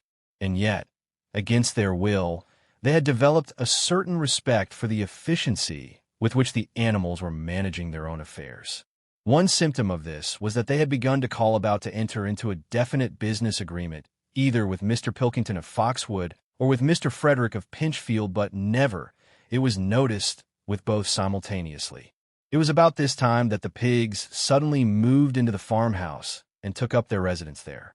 Again, the animals seemed to remember that a resolution against this had been passed in the early days, and again Squealer was able to convince them that this was not the case. It was absolutely necessary, he said, that the pigs, who were the brains of the farm, should have a quiet place to work in. It was also more suited to the dignity of the leader, for of late he had taken to speaking of Napoleon under the title of leader, to live in a house than in a mere sty. Nevertheless, some of the animals were disturbed when they heard that the pigs not only took their meals in the kitchen and used the drawing room as a recreation room, but also slept in the beds. Boxer passed it off as usual with Napoleon is always right, but Clover, who thought she remembered a definite ruling against beds, went to the end of the barn and tried to puzzle out the 7 commandments which were inscribed there. Finding herself unable to read more than individual letters, she fetched Muriel. "Muriel," she said, "read me the 4th commandment. Does it not say something about never sleeping in a bed?" With some difficulty, Muriel spelled it out. "It says, 'No animal shall sleep in a bed with sheets,'" she announced finally. Curiously enough, Clover had not remembered that the 4th commandment mentioned sheets, but as it was there on the wall, it must have done so, and Squealer, who happened to be passing at this moment, attended by 2 or 3 dogs, was able to put the whole matter in its proper perspective. "You have heard then, comrades," he said, "that we pigs now sleep in the beds of the farmhouse? And why not? You did not suppose, surely, that there was ever a ruling against beds? A bed merely means a place to sleep in. A pile of straw in a stall is a bed, properly regarded. The rule was against sheets, which are a human invention. We have removed the sheets from the farmhouse beds and sleep between blankets. And very comfortable beds they are too, but not more comfortable than we need, I can tell you, comrades, with all the brain work we have to do nowadays. You would not rob us of our repose, would you, comrades? You would not have us too tired to carry out our duties? Surely none of you wishes to see Jones back." The animals reassured him on this point immediately, and no more was said about the pigs sleeping in the farmhouse beds. And when, some days afterwards, it was announced that from now on the pigs would get up an hour later in the mornings than the other animals, no complaint was made about that either. By the autumn the animals were tired but happy. They had had a hard year, and after the sale of part of the hay and corn, the stores of food for the winter were none too plentiful, but the windmill compensated for everything. It was almost half built now. After the harvest, there was a stretch of clear, dry weather, and the animals toiled harder than ever, thinking it well worth while to plod to and fro all day with blocks of stone if by doing so they could raise the walls another foot. Boxer would even come out at nights and work for an hour or 2 on his own by the light of the harvest moon. In their spare moments, the animals would walk round and round the half-finished mill, admiring the strength and perpendicularity of its walls and marveling that they should ever have been able to build anything so imposing. Only old Benjamin refused to grow enthusiastic about the windmill, though, as usual, he would utter nothing beyond the cryptic remark that donkeys live a long time. November came, with raging southwest winds. Building had to stop because it was now too wet to mix the cement. Finally, there came a night when the gale was so violent that the farm buildings rocked on their foundations and several tiles were blown off the roof of the barn. The hens woke up squawking with terror because they had all dreamed simultaneously of hearing a gun go off in the distance. In the morning, the animals came out of their stalls to find that the flagstaff had been blown down and an elm tree at the foot of the orchard had been plucked up like a radish. They had just noticed this when a cry of despair broke from every animal's throat. A terrible sight had met their eyes. The windmill was in ruins. With one accord, they dashed down to the spot. Napoleon, who seldom moved out of a walk, raced ahead of them all. Yes, there it lay, the fruit of all their struggles, leveled to its foundations, the stones they had broken and carried so laboriously scattered all around. Unable at first to speak, they stood gazing mournfully at the litter of fallen stone. Napoleon paced to and fro in silence, occasionally snuffing at the ground. His tail had grown rigid and twitched sharply from side to side, a sign in him of intense mental activity. Suddenly, he halted as though his mind were made up. "Comrades," he said quietly, "do you know who is responsible for this? Do you know the enemy who has come in the night and overthrown our windmill? Snowball," he suddenly roared in a voice of thunder. "Snowball has done this thing, in sheer malignity, thinking to set back our plans and avenge himself for his ignominious expulsion. This traitor has crept here under cover of night and destroyed our work of nearly a year. Comrades, here and now I pronounce the death sentence upon Snowball. Animal hero, second class, and half a bushel of apples to any animal who brings him to justice. A full bushel to anyone who captures him alive. The animals were shocked beyond measure to learn that even Snowball could be guilty of such an action. There was a cry of indignation, and everyone began thinking out ways of catching Snowball if he should ever come back. Almost immediately, the footprints of a pig were discovered in the grass at a little distance from a knoll. They could only be traced for a few yards, but appeared to lead to a hole in the hedge. Napoleon snuffed deeply at them and pronounced them to be Snowball's. He gave it as his opinion that Snowball had probably come from the direction of Foxwood Farm. "No more delays, comrades," cried Napoleon when the footprints had been examined. "There is work to be done. This very morning we begin rebuilding the windmill, and we will build all through the winter, rain or shine. We will teach this miserable traitor that he cannot undo our work so easily. Remember, comrades, there must be no alteration in our plans. They shall be carried out to the day. Forward, comrades! Long live the windmill! Long live Animal Farm!" Chapter 7. It was a bitter winter. The stormy weather was followed by sleet and snow, and then by a hard frost which did not break till well into February. The animals carried on as best they could with the rebuilding of the windmill, while knowing that the outside world was watching them and that the envious human beings would rejoice in triumph if the mill were not finished on time. Out of spite, the human beings pretended not to believe that it was Snowball who had destroyed the windmill. They said that it had fallen down because the walls were too thin. The animals knew that this was not the case. Still, it had been decided to build the walls 3 feet thick this time instead of 18 inches as before, which meant collecting much larger quantities of stone. For a long time, the quarry was full of snowdrifts and nothing could be done. Some progress was made in the dry, frosty weather that followed, but it was cruel work, and the animals could not feel so hopeful about it as they had felt before. They were always cold and usually hungry as well. Only Boxer and Clover never lost heart. Squealer made excellent speeches on the joy of service and the dignity of labor, but the other animals found more inspiration in Boxer's strength and his never-failing cry of, "I will work harder." In January, food fell short. The corn ration was drastically reduced, and it was announced that an extra potato ration would be issued to make up for it. Then it was discovered that the greater part of the potato crop had been frosted in the clamps, which had not been covered thickly enough. The potatoes had become soft and discolored, and only a few were edible. 4 days at a time, the animals had nothing to eat but chaff and mangles. Starvation seemed to stare them in the face. It was vitally necessary to conceal this fact from the outside world. Emboldened by the collapse of the windmill, the human beings were inventing fresh lies about Animal Farm.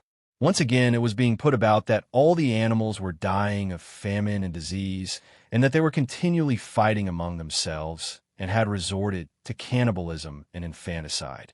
Napoleon was well aware of the bad results that might follow if the real facts of the food situation were known, and he decided to make use of Mr. Whymper to spread a contrary impression. Hitherto, the animals had had little or no contact with Whymper on his weekly visits. Now, however, a few selected animals, mostly sheep, were instructed to remark casually in his hearing that rations had been increased.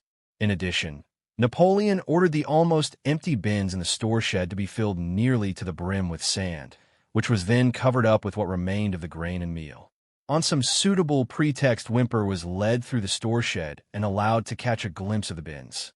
He was deceived and continued to report to the outside world that there was no food shortage on Animal Farm. Nevertheless, towards the end of January, it became obvious that it would be necessary to procure some more grain from somewhere. In these days, Napoleon rarely appeared in public, but spent all his time in the farmhouse, which was guarded at each door by fierce-looking dogs. When he did emerge, it was in a ceremonial manner, with an escort of 6 dogs who closely surrounded him and growled if anyone came too near. Frequently, he did not even appear on Sunday mornings, but issued his orders through one of the other pigs, usually Squealer.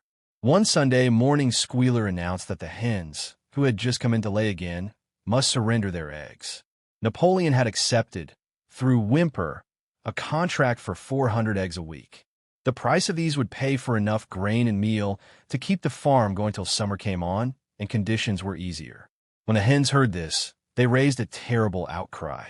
They had been warned earlier that this sacrifice might be necessary, but had not believed that it would really happen. They were just getting their clutches ready for the spring sitting, and they protested that to take the eggs away now was murder.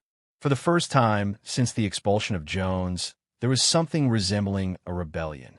Led by 3 young black Minorca pullets, the hens made a determined effort to thwart Napoleon's wishes.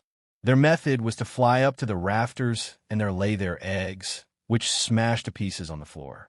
Napoleon acted swiftly and ruthlessly. He ordered the hens' rations to be stopped and decreed that any animal giving so much as a grain of corn to a hen should be punished by death. The dogs saw to it that these orders were carried out.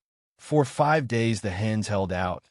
Then they capitulated and went back to their nesting boxes. 9 hens had died in the meantime. Their bodies were buried in the orchard, and it was given out that they had died of coccidiosis.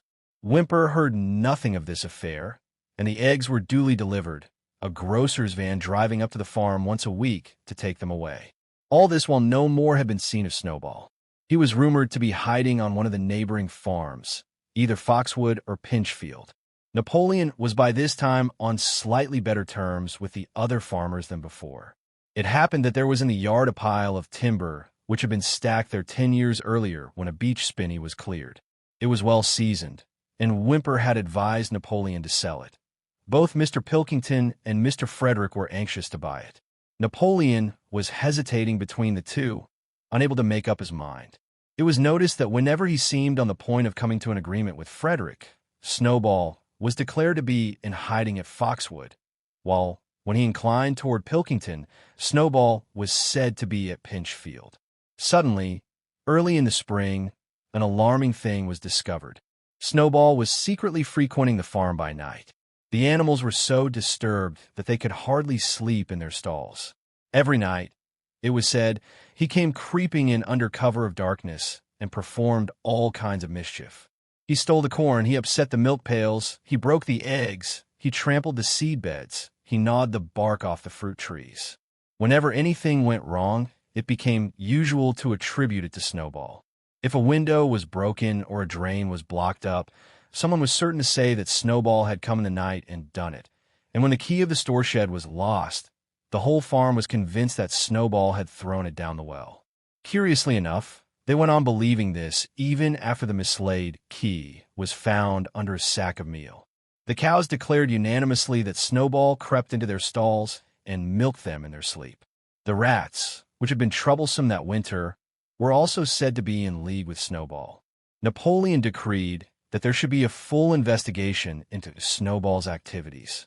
With his dogs in attendance, he set out and made a careful tour of inspection of the farm buildings, the other animals following at a respectful distance. At every few steps, Napoleon stopped and snuffed the ground for traces of Snowball's footsteps, which, he said, he could detect by the smell. He snuffed in every corner, in the barn, in the cowshed, in the hen houses, in the vegetable garden, and found traces of Snowball almost everywhere. He would put his snout to the ground, give several deep sniffs, add exclaim in a terrible voice, "Snowball! He has been here! I can smell him distinctly," and at the word Snowball, all the dogs let out blood-curdling growls and showed their side teeth. The animals were thoroughly frightened. It seemed to them as though Snowball were some kind of invisible influence, pervading the air about them and menacing them with all kinds of dangers. In the evening, Squealer called them together, and with an alarmed expression on his face told them that he had some serious news to report. "Comrades," cried Squealer, making little nervous skips, "a most terrible thing has been discovered. Snowball has sold himself to Frederick of Pinchfield Farm, who is even now plotting to attack us and take our farm away from us. Snowball is to act as his guide when the attack begins. But there is worse than that. We had thought that Snowball's rebellion was caused simply by his vanity and ambition. But we were wrong, comrades. Do you know what the real reason was? Snowball was in league with Jones from the very start. He was Jones's secret agent all the time. It has all been proved by documents which he left behind him and which we have only just discovered. To my mind, this explains a great deal, comrades. Did we not see for ourselves how he attempted, fortunately, without success, to get us defeated and destroyed at the Battle of the Cowshed? The animals were stupefied. This was a wickedness far outdoing Snowball's destruction of the windmill. But it was some minutes before they could fully take it in. They all remembered, or thought they remembered, how they had seen Snowball charging ahead of them at the Battle of the Cowshed, how he had rallied and encouraged them at every turn, and how he had not paused for an instant even when the pellets from Jones's gun had wounded his back. At first, it was a little difficult to see how this fitted in with his being on Jones's side.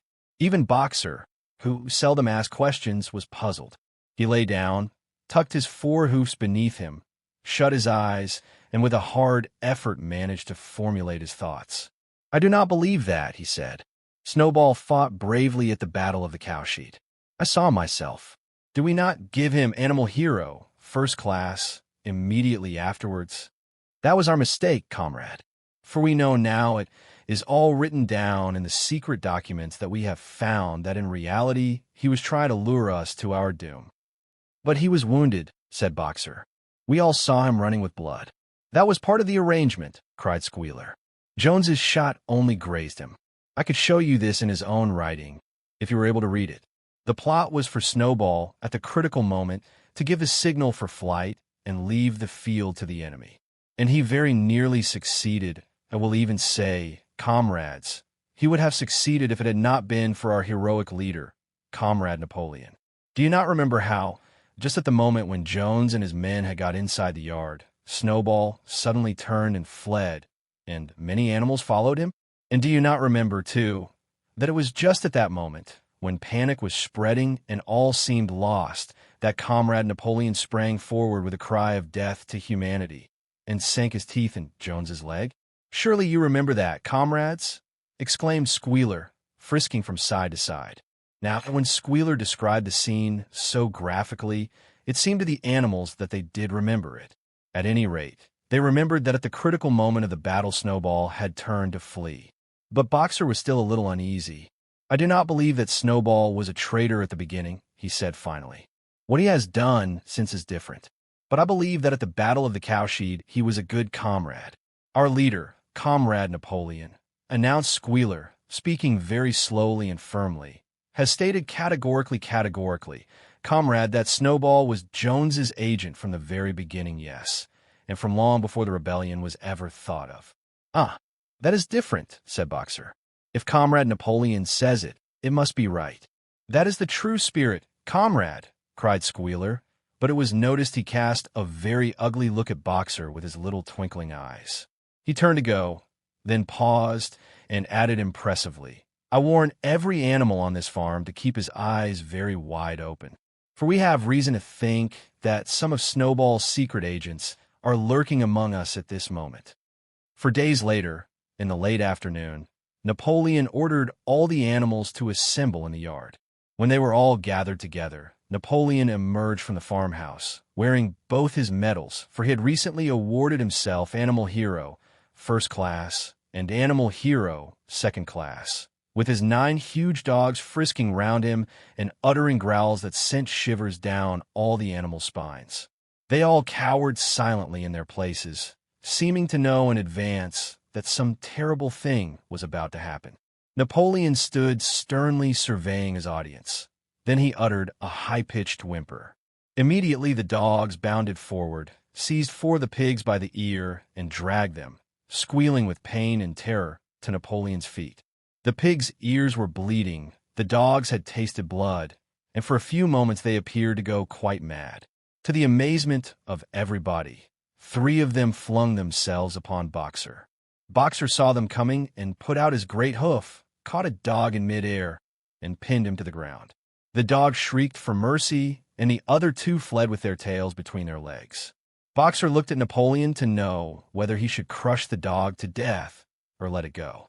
Napoleon appeared to change countenance, and sharply ordered Boxer to let the dog go, whereat Boxer lifted his hoof, and the dog slunk away, bruised and howling. Presently the tumult died down. The 4 pigs waited, trembling, with guilt written on every line of their countenances. Napoleon now called upon them to confess their crimes. They were the same 4 pigs as had protested when Napoleon abolished the Sunday meetings. Without any further prompting, they confessed that they had been secretly in touch with Snowball ever since his expulsion, that they had collaborated with him in destroying the windmill, and that they had entered into an agreement with him to hand over Animal Farm to Mr. Frederick. They added that Snowball had privately admitted to them that he had been Jones's secret agent for years past. When they had finished their confession, the dogs promptly tore their throats out, and in a terrible voice Napoleon demanded whether any other animal had anything to confess. The 3 hens who had been the ringleaders in the attempted rebellion over the eggs now came forward and stated that Snowball had appeared to them in a dream and incited them to disobey Napoleon's orders. They too were slaughtered. Then a goose came forward and confessed to having secreted 6 ears of corn during the last year's harvest and eaten them in the night. Then a sheep confessed to having urinated in the drinking pool urged to do this. So she said, by Snowball, and 2 other sheep confessed to having murdered an old ram, an especially devoted follower of Napoleon, by chasing him round and round a bonfire when he was suffering from a cough. They were all slain on the spot. And so the tale of confessions and executions went on, until there was a pile of corpses lying before Napoleon's feet, and the air was heavy with the smell of blood, which had been unknown there since the expulsion of Jones. When it was all over, the remaining animals, except for the pigs and dogs, crept away in a body. They were shaken and miserable. They did not know which was more shocking, the treachery of the animals who had leagued themselves with Snowball, or the cruel retribution they had just witnessed. In the old days, there had often been scenes of bloodshed equally terrible, but it seemed to all of them that it was far worse now that it was happening among themselves. Since Jones had left the farm, until today, no animal had killed another animal. Not even a rat had been killed. They had made their way on to the little knoll where the half-finished windmill stood, and with one accord they all laid down as though huddling together for warmth. Clover, Muriel, Benjamin, the cows, the sheep, and a whole flock of geese and hens, everyone.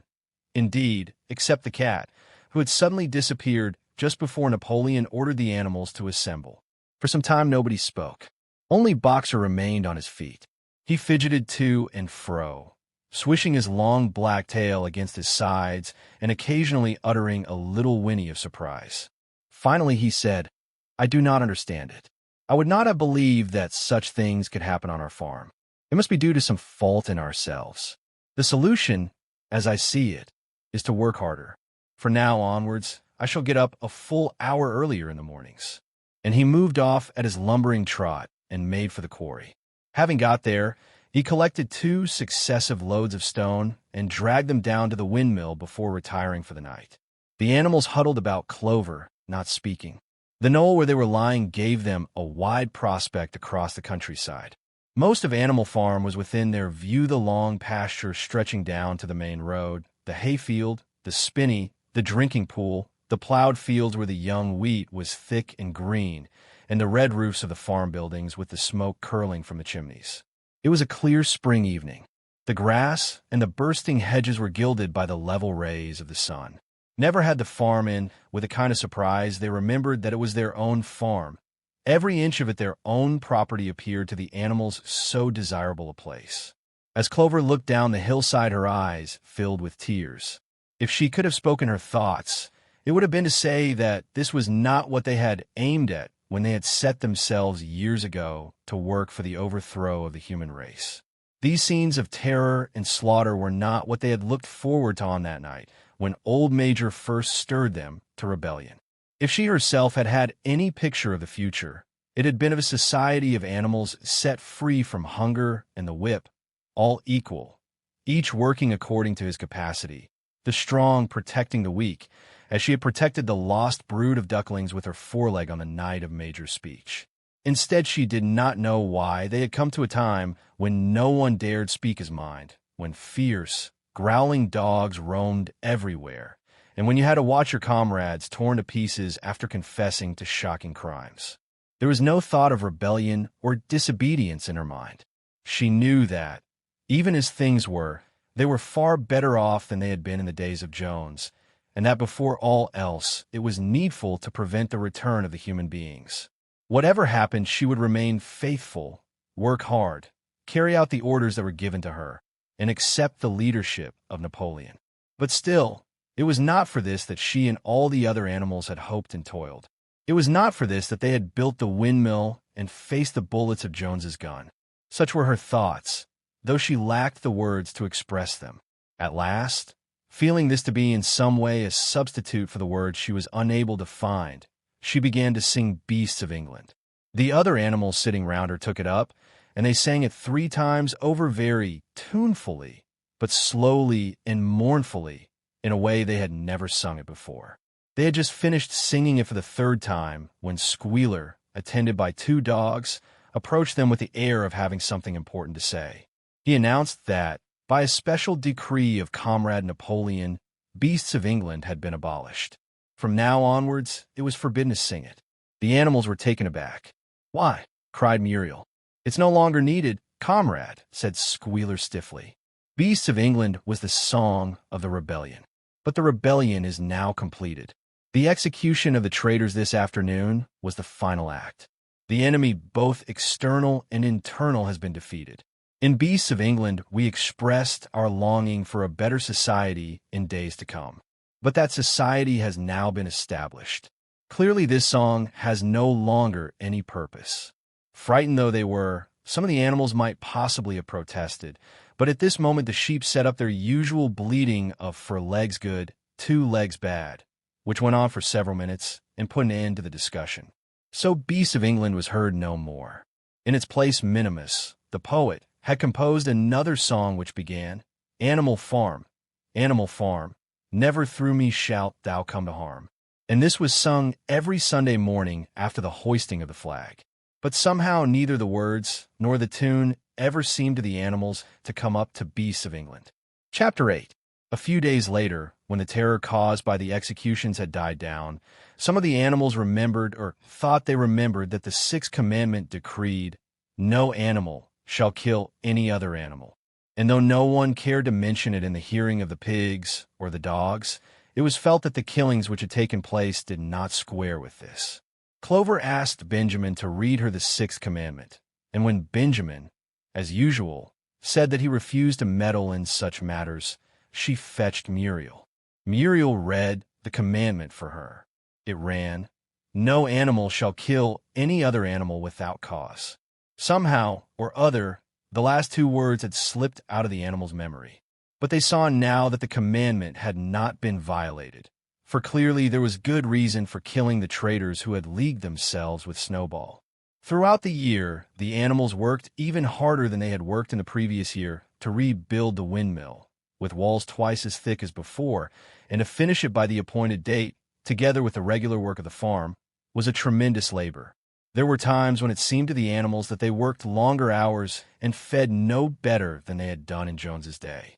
On Sunday morning, Squealer, holding down a long strip of paper with his trotter, would read out to them lists of figures proving that the production of every class of foodstuff had increased by 200%, 300%, or 500%, as the case might be. The animals saw no reason to disbelieve him, especially as they could no longer remember very clearly what conditions had been like before the rebellion. All the same, there were days when they felt that they would sooner have had less figures and more food. All orders were now issued through Squealer or one of the other pigs. Napoleon himself was not seen in public as often as once in a fortnight.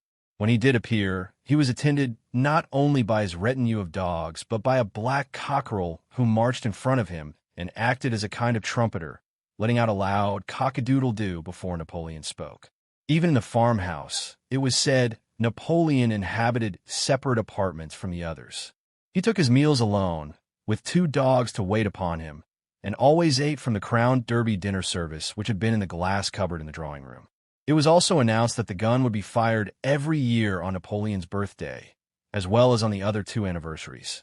Napoleon was now never spoken of simply as Napoleon. He was always referred to in formal style as our leader, Comrade Napoleon, and this pigs liked to invent for him such titles as Father of all animals, Terror of mankind, protector of the sheepfold, duckling's friend, and the like. In his speeches, Squealer would talk with the tears rolling down his cheeks of Napoleon's wisdom, the goodness of his heart, and the deep love he bore to all animals everywhere, even and especially the unhappy animals who still lived in ignorance and slavery on other farms. It had become usual to give Napoleon the credit for every successful achievement and every stroke of good fortune. You would often hear one hen remark to another, "Under the guidance of our leader, Comrade Napoleon, I have laid 5 eggs in 6 days." Or 2 cows, enjoying a drink at the pool, would exclaim, "Thanks to the leadership of Comrade Napoleon, how excellent this water tastes." The general feeling on the farm was well expressed in a poem entitled Comrade Napoleon, which was composed by Minimus and which ran as follows: "Friend of fatherless, fountain of happiness, lord of the swill bucket, oh, how my soul is on fire when I gaze at thy calm and commanding eye, like the sun in the sky. Comrade Napoleon, thou art the giver of all that thy creatures love, full belly twice a day, clean straw to roll upon. Every beast great or small sleeps at peace in his stall. Thou watchest over all, Comrade Napoleon. Had I a sucking pig, ere he had grown as big even as a pint bottle or as a rolling pin, he should have learned to be faithful and true to thee. Yes, his first squeak should be Comrade Napoleon." Napoleon approved of this poem and caused it to be inscribed on the wall of the big barn at the opposite end from the 7 Commandments. It was surmounted by a portrait of Napoleon in profile, executed by Squealer in white paint. Meanwhile, through the agency of Whymper, Napoleon was engaged in complicated negotiations with Frederick and Pilkington. The pile of timber was still unsold. Of the two, Frederick was the more anxious to get hold of it, but he would not offer a reasonable price. At the same time, there were renewed rumors that Frederick and his men were plotting to attack Animal Farm and to destroy the windmill, the building of which had aroused furious jealousy in him.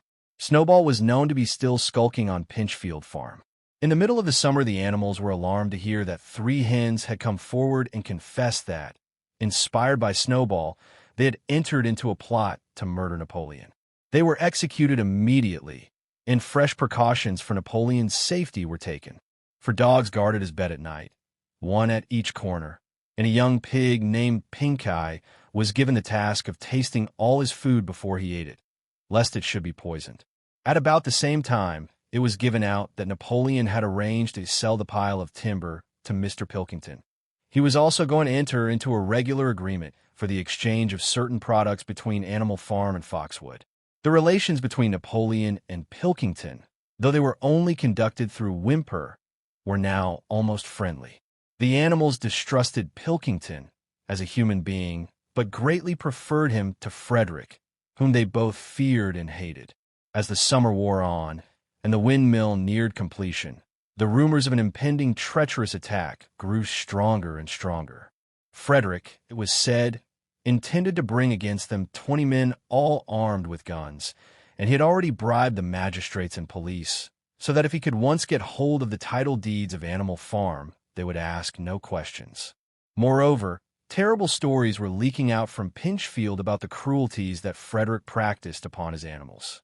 He had flogged an old horse to death, he starved his cows, he had killed a dog by throwing it into the furnace. He amused himself in the evenings by making cocks fight with splinters of razor blade tied to their spurs. The animals' blood boiled with rage when they heard of these things being done to their comrades, and sometimes they clamored to be allowed to go out in a body and attack Pinchfield Farm, drive out the humans, and set the animals free. But Squealer counseled them to avoid rash actions and trust in Comrade Napoleon's strategy. Nevertheless, feeling against Frederick continued to run high.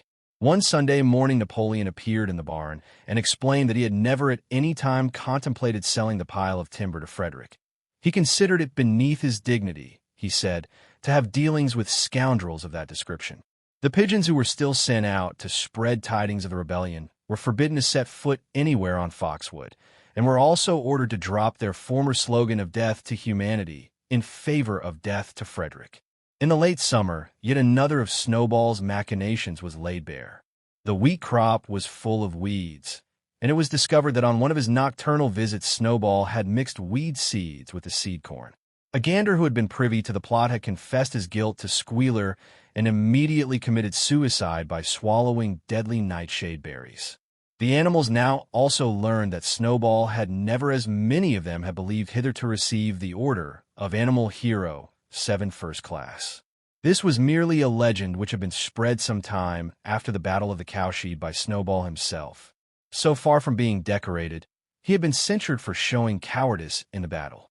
Once again, some of the animals heard this with a certain bewilderment, but Squealer was soon able to convince them that their memories had been at fault.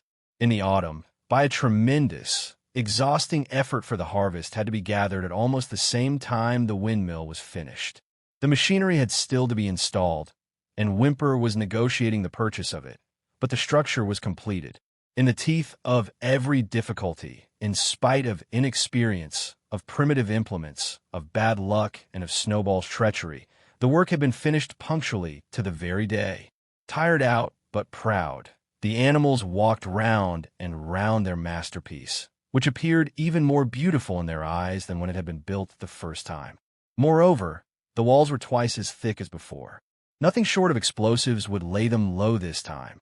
And when they thought of how they had labored, what discouragements they had overcome, and the enormous difference that would be made in their lives when the sails were turning and the dynamos running, when they thought of all this, their tiredness forsook them, and they gamboled round and round the windmill, uttering cries of triumph. Napoleon himself, attended by his dogs and his cockerel, came down to inspect the completed work. He personally congratulated the animals on their achievement and announced that the mill would be named Napoleon Mill. 2 days later, the animals were called together for a special meeting in a barn. They were struck dumb with surprise when Napoleon announced that he had sold the pile of timber to Frederick. Tomorrow, Frederick's wagons would arrive and begin carting it away.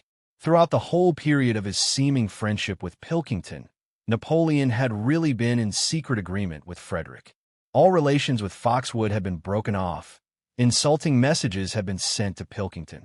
The pigeons had been told to avoid Pinchfield Farm and to alter their slogan from death to Frederick to death to Pilkington. At the same time, Napoleon assured the animals that the stories of an impending attack on Animal Farm were completely untrue, and that the tales about Frederick's cruelty to his own animals had been greatly exaggerated. All these rumors had probably originated with Snowball and his agents.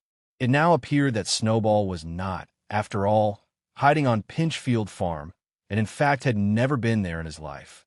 He was living in considerable luxury, so it was said, at Foxwood, and had in reality been a pensioner of Pilkington for years past.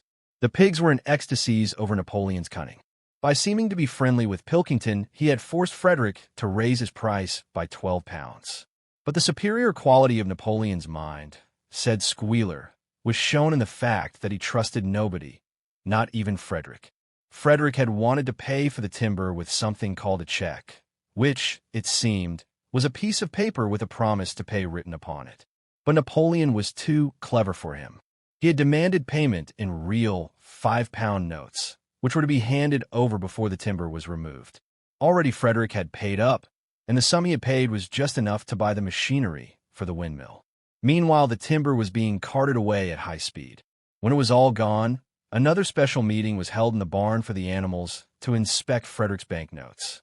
Smiling beatifically and wearing both his decorations, Napoleon reposed on a bed of straw on the platform, with the money at his side, neatly piled on a china dish from the farmhouse kitchen. The animals filed slowly past, and each gazed his fill, and Boxer put out his nose to sniff at the banknotes, and the flimsy white things stirred and rustled in his breath. 3 days later, there was a terrible hullabaloo. Whymper, his face deadly pale, came racing up the path on his bicycle, flung it down in the yard, and rushed straight into the farmhouse.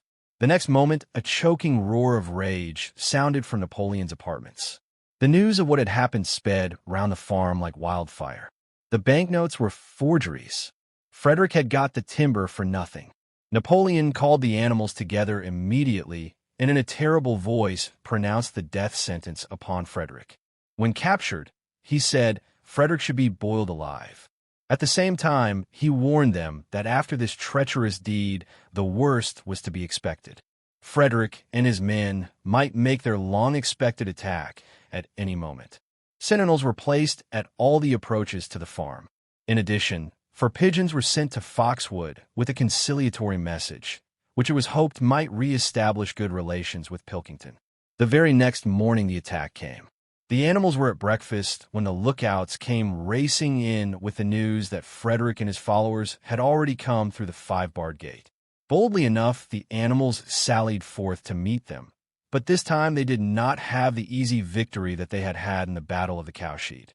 There were 15 men with half a dozen guns between them, and they opened fire as soon as they got within 50 yards.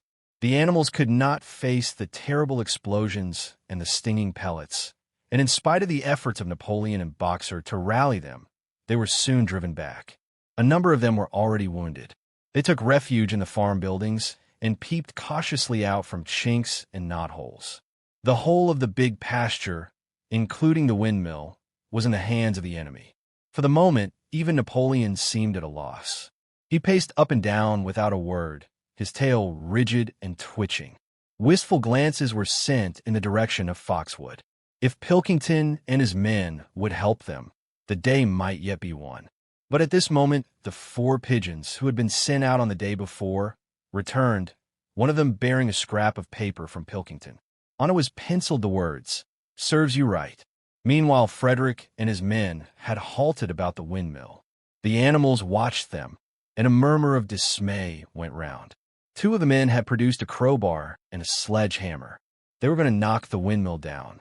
"Impossible," cried Napoleon. "We have built the walls far too thick for that. They cannot knock it down in a week. Courage, comrades!" But Benjamin was watching the movements of the men intently. The 2 with the hammer and the crowbar were drilling a hole near the base of the windmill.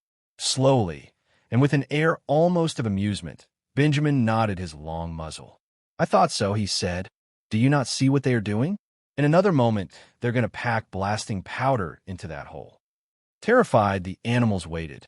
It was impossible now to venture out of the shelter of the buildings.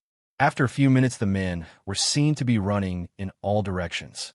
Then there was a deafening roar. The pigeons swirled into the air, and all the animals, except Napoleon, flung themselves flat on their bellies and hid their faces.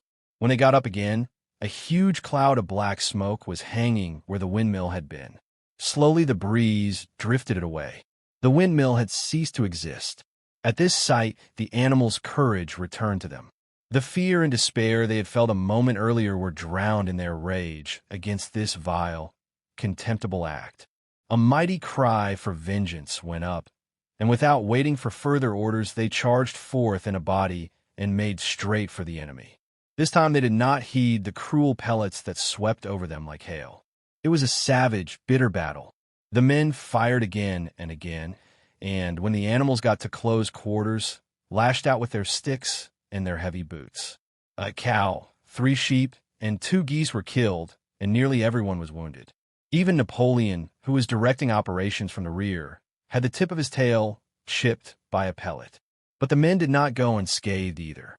3 of them had their heads broken by blows from Boxer's hoofs. Another was gored in the belly by a cow's horn.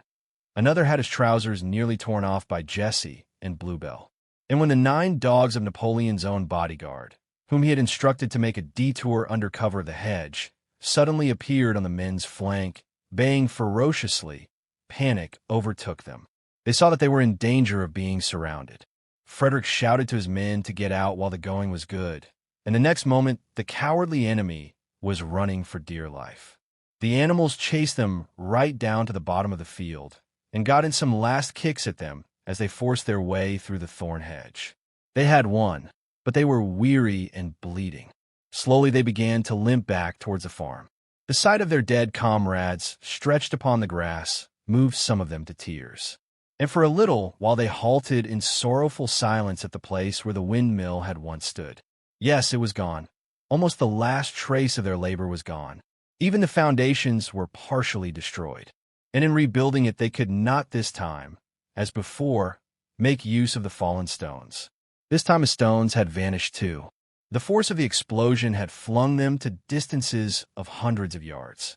It was as though the windmill had never been.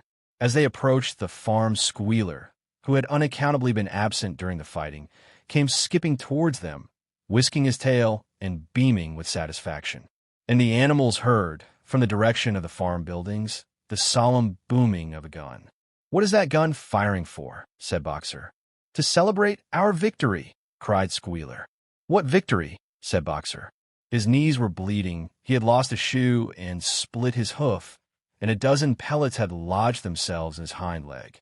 "What victory, comrade? Have we not driven the enemy off our soil, the sacred soil of Animal Farm? But they have destroyed the windmill, and we had worked on it for 2 years. What matter? We will build another windmill. We will build 6 windmills if we feel like it. You do not appreciate, comrade, the mighty thing that we have done. The enemy was an occupation of this very ground that we stand upon. And now, thanks to the leadership of Comrade Napoleon, we have won every inch of it back again." "Then we have won back what we had before," said Boxer.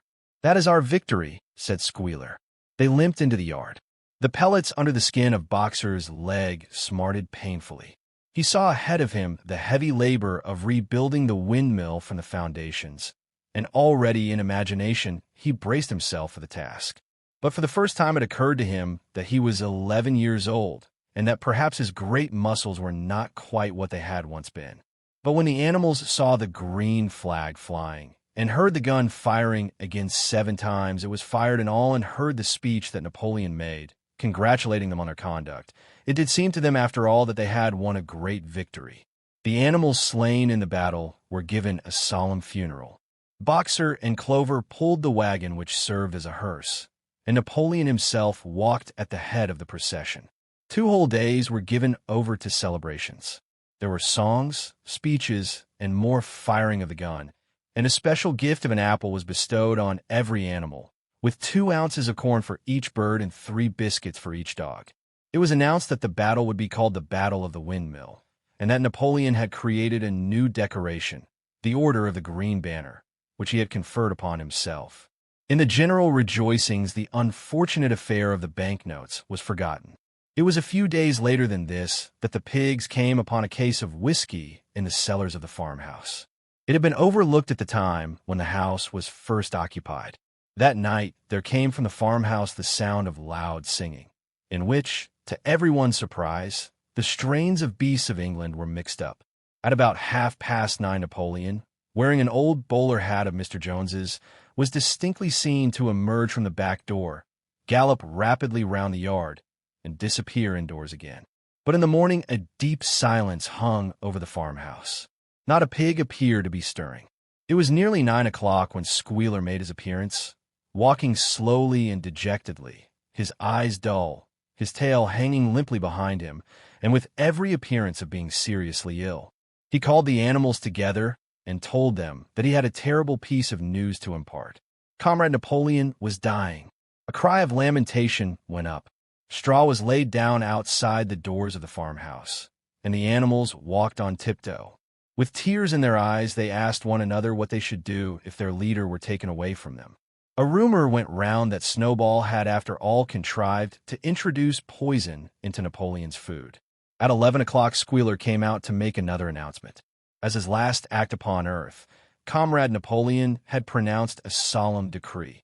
The drinking of alcohol was to be punished by death.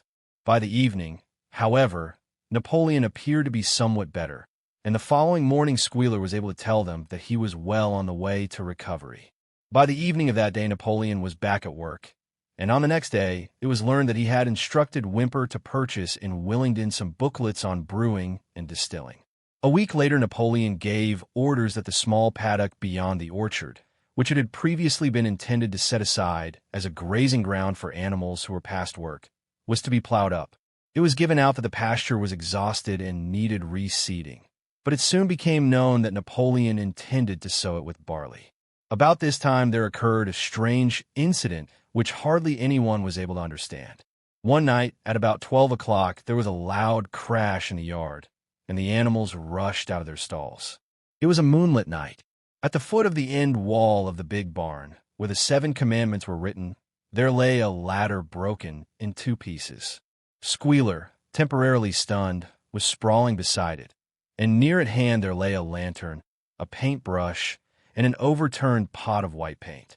The dogs immediately made a ring round Squealer and escorted him back to the farmhouse as soon as he was able to walk.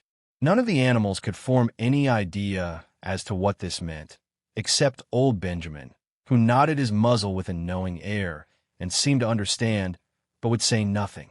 But a few days later Muriel, reading over the 7 commandments to herself, noticed that there was yet another of them which the animals had remembered wrong. They had thought the 5th commandment was, "No animal shall drink alcohol," but there were 2 words that they had forgotten. Actually, the commandment read, "No animal shall drink alcohol to excess." Chapter 9.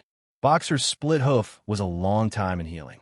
They had started the rebuilding of the windmill the day after the victory celebrations were ended. Boxer refused to take even a day off work and made it a point of honor not to let it be seen that he was in pain. In the evenings, he would admit privately to Clover that the hoof troubled him a great deal. Clover treated the hoof with poultices of herbs which she prepared by chewing them, and both she and Benjamin urged Boxer to work less hard. "A horse's lungs do not last forever," she said to him. But Boxer would not listen.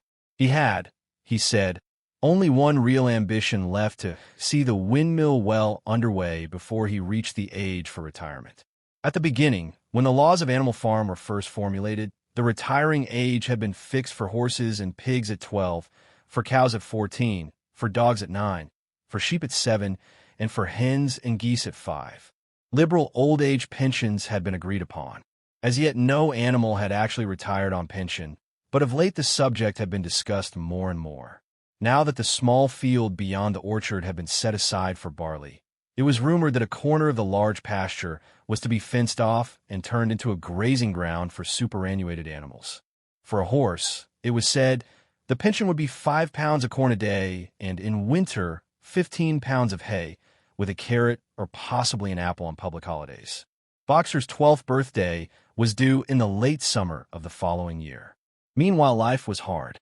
The winter was as cold as the last one had been, and food was even shorter.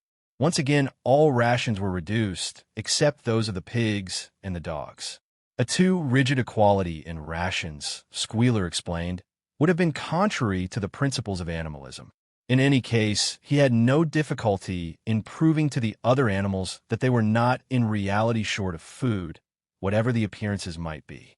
For the time being, certainly, it had been found necessary to make a readjustment of rations. Squealer always spoke of it as a readjustment, never as a reduction. But in comparison with the days of Jones, the improvement was enormous. Reading out the figures in a shrill, rapid voice, he proved to them in detail that they had more oats, more hay, more turnips than they had had in Jones's day, that they worked shorter hours, that their drinking water was of better quality, that they lived longer, that a larger proportion of their young ones survived infancy, and that they had more straw in their stalls and suffered less from fleas.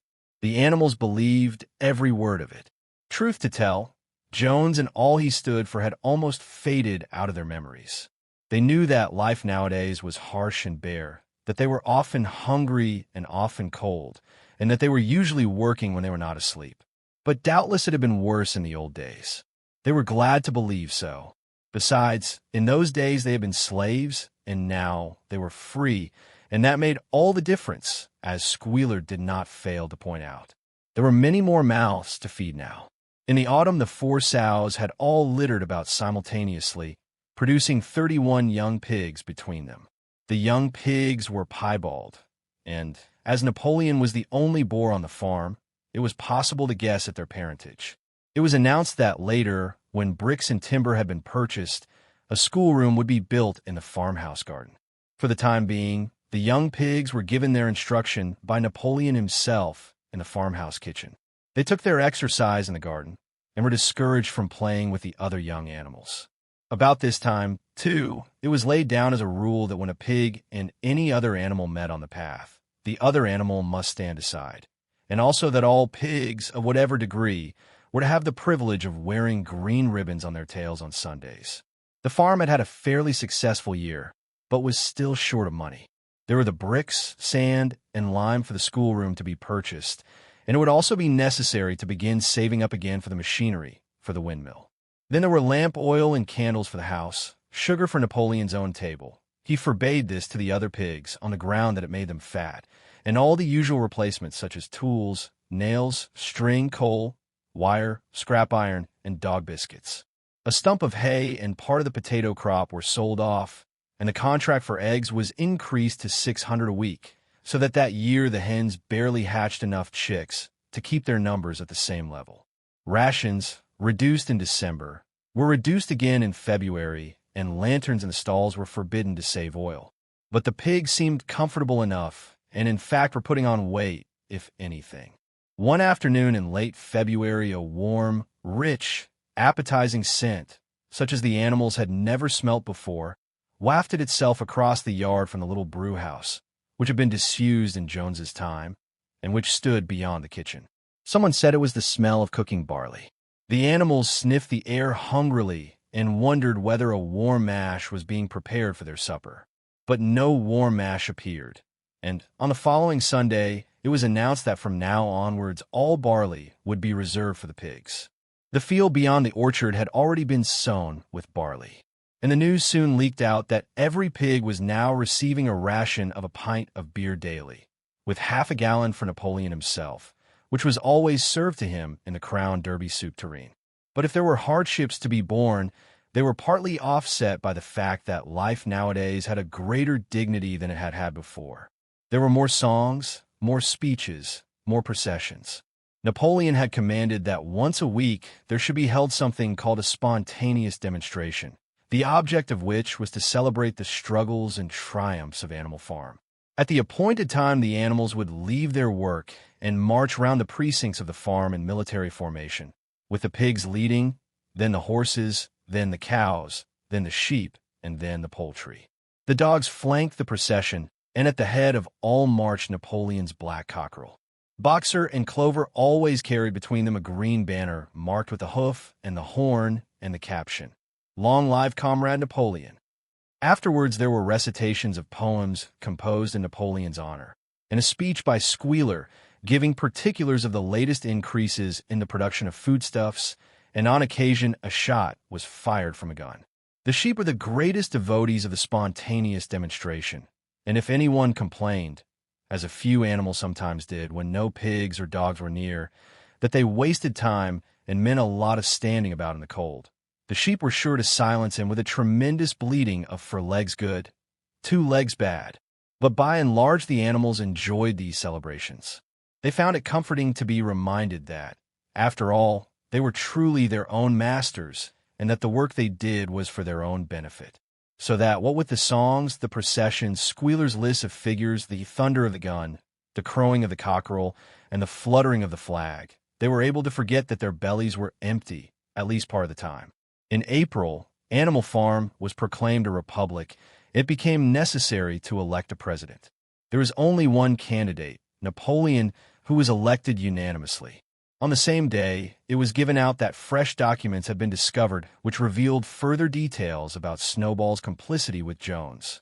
It now appeared that Snowball had not, as the animals had previously imagined, merely attempted to lose the battle of the cowshed by means of a stratagem, but had been openly fighting on Jones's side. In fact, it was he who had actually been the leader of the human forces and had charged in a battle with the words "Long live humanity" on his lips. The wounds on Snowball's back, which a few of the animals still remember to have seen, had been inflicted by Napoleon's teeth. In the middle of the summer, Moses the raven suddenly reappeared on the farm, after an absence of several years. He was quite unchanged, still did no work, and talked in the same strain as ever about Sugar Candy Mountain. He would perch on a stump, flap his black wings, and talk by the hour to anyone who would listen. "Up there, comrades," he would say solemnly, pointing to the sky with his large beak. "Up there, just on the other side of that dark cloud that you can see there it lies, Sugar Candy Mountain, that happy country where we poor animals shall rest forever from our labors." He even claimed to have been there on one of his higher flights, and to have seen the everlasting fields of clover and the linseed cake and lump sugar growing on the hedges. Many of the animals believed him. Their lives now, they reasoned, were hungry and laborious. Was it not right, and just that a better world should exist somewhere else? A thing that was difficult to determine was the attitude of the pigs towards Moses. They all declared contemptuously that his stories about Sugar Candy Mountain were lies, and yet they allowed him to remain on the farm, not working, with an allowance of a gill of beer a day. After his hoof had healed up, Boxer worked harder than ever. Indeed, all the animals worked like slaves that year. Apart from the regular work of the farm and the rebuilding of the windmill, there was the schoolhouse for the young pigs, which was started in March. Sometimes the long hours on insufficient food were hard to bear, but Boxer never faltered. In nothing that he said or did was there any sign that his strength was not what it had been. It was only his appearance that was a little altered. His hide was less shiny than it had used to be, and his great haunches seemed to have shrunken. The others said, "Boxer will pick up when the spring grass comes on." But the spring came, and Boxer grew no fatter. Sometimes on the slope leading to the top of the quarry, when he braced his muscles against the weight of some vast boulder, it seemed that nothing kept him on his feet except the will to continue. At such times his lips were seen to form the words, "I will work harder." He had no voice left. Once again, Clover and Benjamin warned him to take care of his health, but Boxer paid no attention. His 12th birthday was approaching. He did not care what happened, so long as a good store of stone was accumulated before he went on pension. Late one evening in the summer, a sudden rumor ran round the farm that something had happened to Boxer. He had gone out alone to drag a load of stone down to the windmill. And sure enough, the rumor was true. A few minutes later, 2 pigeons came racing in with the news. "Boxer has fallen. He is lying on his side and can't get up." About half the animals on the farm rushed out to the knoll where the windmill stood. There lay Boxer between the shafts of the cart, his neck stretched out, unable even to raise his head. His eyes were glazed, his sides matted with sweat. A thin stream of blood had trickled out of his mouth. Clover dropped to her knees at his side. "Boxer," she cried, "how are you?" "It is my lung," said Boxer in a weak voice. "It does not matter. I think you will be able to finish the windmill without me. There's a pretty good store of stone accumulated. I had only another month to go in any case. To tell you the truth, I have been looking forward to my retirement. And perhaps, as Benjamin is growing old too, they will let him retire at the same time and be a companion to me." "We must get help at once," said Clover. "Run, somebody, and tell Squealer what has happened." All the other animals immediately raced back to the farmhouse to give Squealer the news. Only Clover remained, and Benjamin's 7 who lay down at Boxer's side, and, without speaking, kept the flies off him with his long tail. After about a quarter of an hour, Squealer appeared, full of sympathy and concern. He said that Comrade Napoleon had learned with the very deepest distress of this misfortune to one of the most loyal workers on the farm, and was already making arrangements to send Boxer to be treated in the hospital at Willingdon. The animals felt a little uneasy at this. Except for Molly and Snowball, no other animal had ever left the farm, and they did not like to think of their sick comrade in the hands of human beings. However, Squealer easily convinced them that the veterinary surgeon in Willingdon could treat Boxer's case more satisfactorily than could be done on the farm. And about half an hour later, when Boxer had somewhat recovered, he was with difficulty got on to his feet and managed to limp back to his stall, where Clover and Benjamin had prepared a good bed of straw for him. For the next 2 days, Boxer remained in his stall. The pigs had sent out a large bottle of pink medicine, which they had found in the medicine chest in the bathroom, and Clover administered it to Boxer twice a day after meals. In the evenings, she lay in his stall and talked to him, while Benjamin kept the flies off him. Boxer professed not to be sorry for what had happened. If he made a good recovery, he might expect to live another 3 years, and he looked forward to the peaceful days that he would spend in the corner of the big pasture. It would be the first time that he had had leisure to study and improve his mind. He intended, he said, to devote the rest of his life to learning the remaining 22 letters of the alphabet. However, Benjamin and Clover could only be with Boxer after working hours, and it was in the middle of the day when the van came to take him away. The animals were all at work weeding turnips under the supervision of a pig, when they were astonished to see Benjamin come galloping from the direction of the farm buildings. braying at the top of his voice. It was the first time that they had ever seen Benjamin excited indeed. It was the first time that anyone had ever seen him gallop. "Quick, quick," he shouted. "Come at once. They're taking Boxer away." Without waiting for orders from the pig, the animals broke off work and raced back to the farm buildings. Sure enough, there in the yard was a large closed van, drawn by 2 horses, with lettering on its side, and a sly-looking man in a low-crowned bowler hat sitting on the driver's seat. And Boxer's stall was empty. The animals crowded round the van. "Goodbye, Boxer," they chorused. "Goodbye." "Fools! Fools!" shouted Benjamin, prancing round them and stamping the earth with his small hoofs. "Fools! Do you not see what is written on the side of that van?" That gave the animals pause, and there was a hush. Muriel began to spell out the words. But Benjamin pushed her aside, and in the midst of a deadly silence he read, "Alfred Simmons, horse slaughterer and glue boiler, Willingdon, dealer in hides and bone meal, kennels supplied." Do you not understand what that means? They are taking Boxer to the knackers. A cry of horror burst from all the animals. At this moment the man on the box whipped up his horses, and the van moved out of the yard at a smart trot. All the animals followed, crying out at the tops of their voices. Clover forced her way to the front. The van began to gather speed. Clover tried to stir her stout limbs to a gallop and achieved a canter. "Boxer!" she cried. "Boxer! Boxer! Boxer!" And just at this moment, as though he had heard the uproar outside, Boxer's face, with a white stripe down his nose, appeared at the small window at the back of the van. "Boxer!" cried Clover in a terrible voice. "Boxer! Get out! Get out quickly! They're taking you to your death." All the animals took up the cry of "Get out, Boxer! Get out!" But the van was already gathering speed and drawing away from them. It was uncertain whether Boxer had understood what Clover had said. But a moment later his face disappeared from the window, and there was the sound of a tremendous drumming of hoofs inside the van. He was trying to kick his way out. The time had been when a few kicks from Boxer's hoofs would have smashed the van to matchwood. But alas, his strength had left him. In a few moments the sound of drumming hoofs grew fainter and died away. In desperation, the animals began appealing to the 2 horses which drew the van to stop. "Comrades, comrades," they shouted, "don't take your own brother to his death."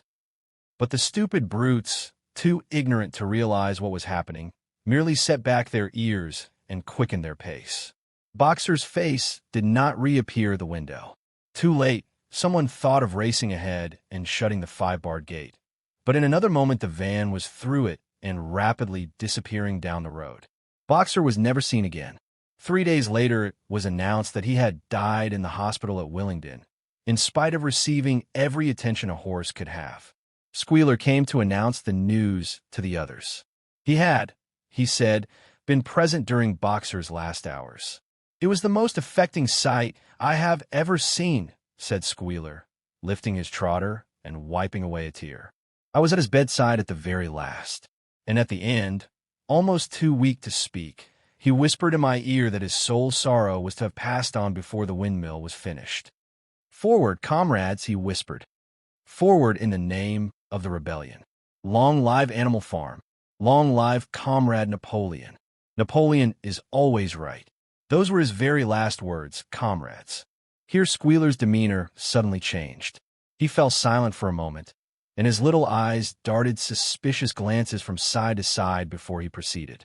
It had come to his knowledge, he said, that a foolish and wicked rumor had been circulated at the time of Boxer's removal. Some of the animals had noticed that the van which took Boxer away was marked Horse Slaughterer, and had actually jumped to the conclusion that Boxer was being sent to the knackers. It was almost unbelievable, said Squealer, that any animal could be so stupid. Surely, he cried indignantly, whisking his tail and skipping from side to side, surely they knew their beloved leader, Comrade Napoleon, better than that? But the explanation was really very simple. The van had previously been the property of the knacker, and had been bought by the veterinary surgeon, who had not yet painted the old name out. That was how the mistake had arisen. The animals were enormously relieved to hear this. And when Squealer went on to give further graphic details of Boxer's deathbed, the admirable care he had received, and the expensive medicines for which Napoleon had paid without a thought as to the cost. Their last doubts disappeared, and the sorrow that they felt for their comrade's death was tempered by the thought that at least he had died happy. Napoleon himself appeared at the meeting on the following Sunday morning and pronounced a short oration in Boxer's honor. It had not been possible, he said, to bring back their lamented comrade's remains for interment on the farm, but he had ordered a large wreath to be made from the laurels in the farmhouse garden and sent down to be placed on Boxer's grave. And in a few days' time, the pigs intended to hold a memorial banquet in Boxer's honor.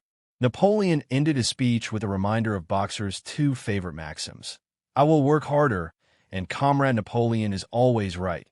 Maxims, he said, which every animal would do well to adopt as his own. On the day appointed for the banquet, a grocer's van drove up from Willingdon and delivered a large wooden crate at the farmhouse. That night, there was the sound of uproarious singing, which was followed by what sounded like a violent quarrel and ended at about 11 o'clock with a tremendous crash of glass. No one stirred in the farmhouse before noon on the following day, and the word went round that from somewhere or other the pigs had acquired the money to buy themselves another case of whiskey. Chapter 10. Years passed. The seasons came and went. The short animal lives fled by. A time came when there was no one who remembered the old days before the rebellion, except Clover, Benjamin, Moses the raven, and a number of the pigs. Muriel was dead. Bluebell, Jessie, and Pincher were dead. Jones, too, was dead. He had died in an inebriate's home in another part of the country. Snowball was forgotten. Boxer was forgotten, except by the few who had known him. Clover was an old stout mare now, stiff in the joints and with a tendency to rheumy eyes.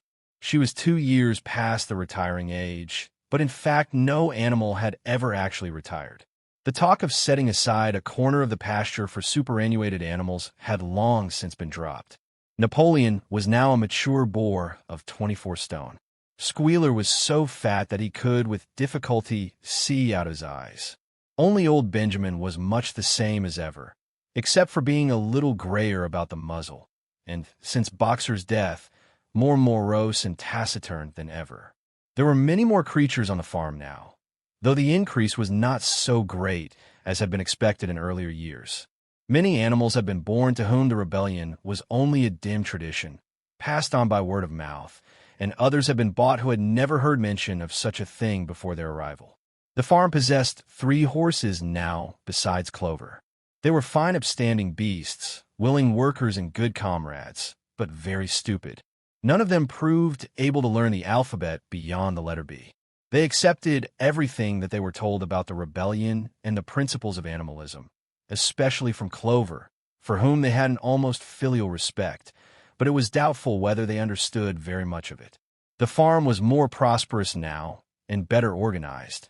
It had even been enlarged by 2 fields which had been bought from Mr. Pilkington. The windmill had been successfully completed at last, and the farm possessed a threshing machine and a hay elevator of its own, and various new buildings had been added to it. Whymper had bought himself a dog cart. The windmill, however, had not after all been used for generating electrical power. It was used for milling corn and brought in a handsome money profit. The animals were hard at work building yet another windmill. When that one was finished, so it was said, the dynamos would be installed. But the luxuries of which Snowball had once taught the animals to dream, the stalls with electric light and hot and cold water, and the 3-day week, were no longer talked about. Napoleon had denounced such ideas as contrary to the spirit of animalism. The truest happiness, he said, lay in working hard and living frugally. Somehow it seemed as though the farm had grown richer without making the animals themselves any richer except, of course, for the pigs and the dogs. Perhaps this was partly because there were so many pigs and so many dogs. It was not that these creatures did not work after their fashion. There was, as Squealer was never tired of explaining, endless work in the supervision and organization of the farm. Much of this work was of a kind that the other animals were too ignorant to understand. For example, Squealer told them that the pigs had to expend enormous labors every day upon mysterious things called files, reports, minutes, and memoranda. These were large sheets of paper which had to be closely covered with writing, and as soon as they were so covered, they were burnt in the furnace. This was of the highest importance for the welfare of the farm, Squealer said. But still, neither pigs nor dogs produced any food by their own labor, and there were very many of them, and their appetites were always good. As for the others, their life, so far as they knew, was as it had always been. They were generally hungry. They slept on straw. They drank from the pool. They labored in the fields. In winter, they were troubled by the cold, and in summer by the flies. Sometimes the older ones among them racked their dim memories and tried to determine whether in the early days of the rebellion, when Jones's expulsion was still recent, things had been better or worse than now. They could not remember. There was nothing with which they could compare their present lives. They had nothing to go upon except Squealer's lists of figures, which invariably demonstrated that everything was getting better and better. The animals found the problem insoluble. In any case, they had little time for speculating on such things now.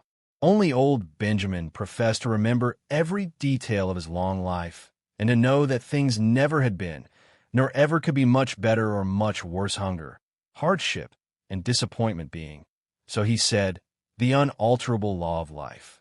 And yet the animals never gave up hope. More, they never lost, even for an instant, their sense of honor and privilege in being members of Animal Farm. They were still the only farm in the whole county in all England, owned and operated by animals. Not one of them, not even the youngest, not even the newcomers who had been brought from farms 10 or 20 miles away, ever ceased to marvel at that.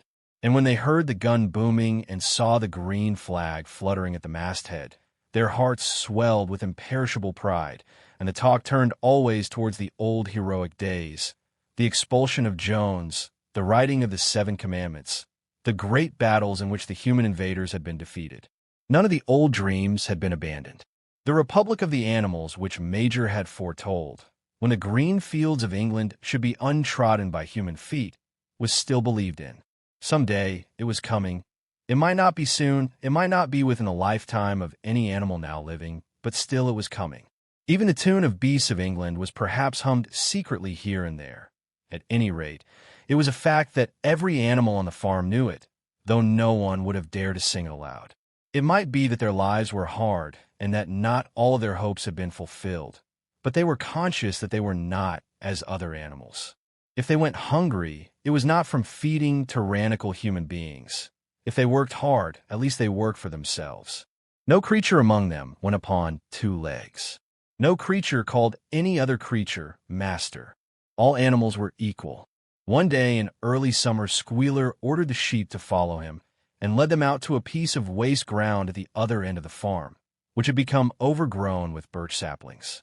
The sheep spent the whole day there browsing at the leaves under Squealer's supervision. In the evening he returned to the farmhouse himself, but, as it was warm weather, told the sheep to stay where they were.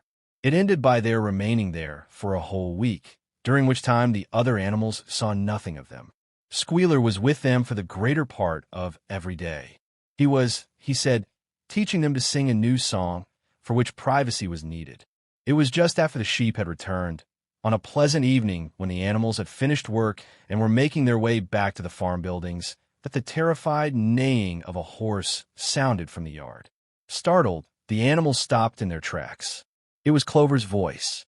She neighed again, and all the animals broke into a gallop and rushed into the yard. Then they saw what Clover had seen. It was a pig walking on his hind legs. Yes, it was Squealer.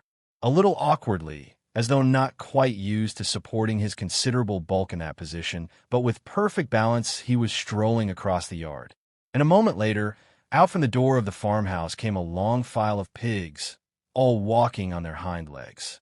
Some did it better than others. 1 or 2 were even a trifle unsteady and looked as though they would have liked to support a stick, but every one of them made his way right round the yard successfully.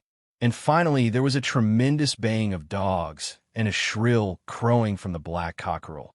And out came Napoleon himself, majestically upright, casting haughty glances from side to side, and with his dogs gambolling round him. He carried a whip in his trotter. There was a deadly silence. Amazed, terrified, huddling together, the animals watched the long line of pigs march slowly round the yard. It was as though the world had turned upside down. Then there came a moment when the first shock had worn off, and when, in spite of everything, in spite of their terror of the dogs, and of the habit developed through long years of never complaining, never criticizing, no matter what happened, they might have uttered some word of protest. But just at that moment, as though at a signal, all the sheep burst out into a tremendous bleating of, "For legs good, 2 legs better. For legs good, 2 legs better. For legs good, 2 legs better." It went on for 5 minutes without stopping, and by the time the sheep had quieted down, the chance to utter any protest had passed, for the pigs had marched back into the farmhouse. Benjamin felt a nose nuzzling at his shoulder. He looked round. It was Clover. Her old eyes looked dimmer than ever.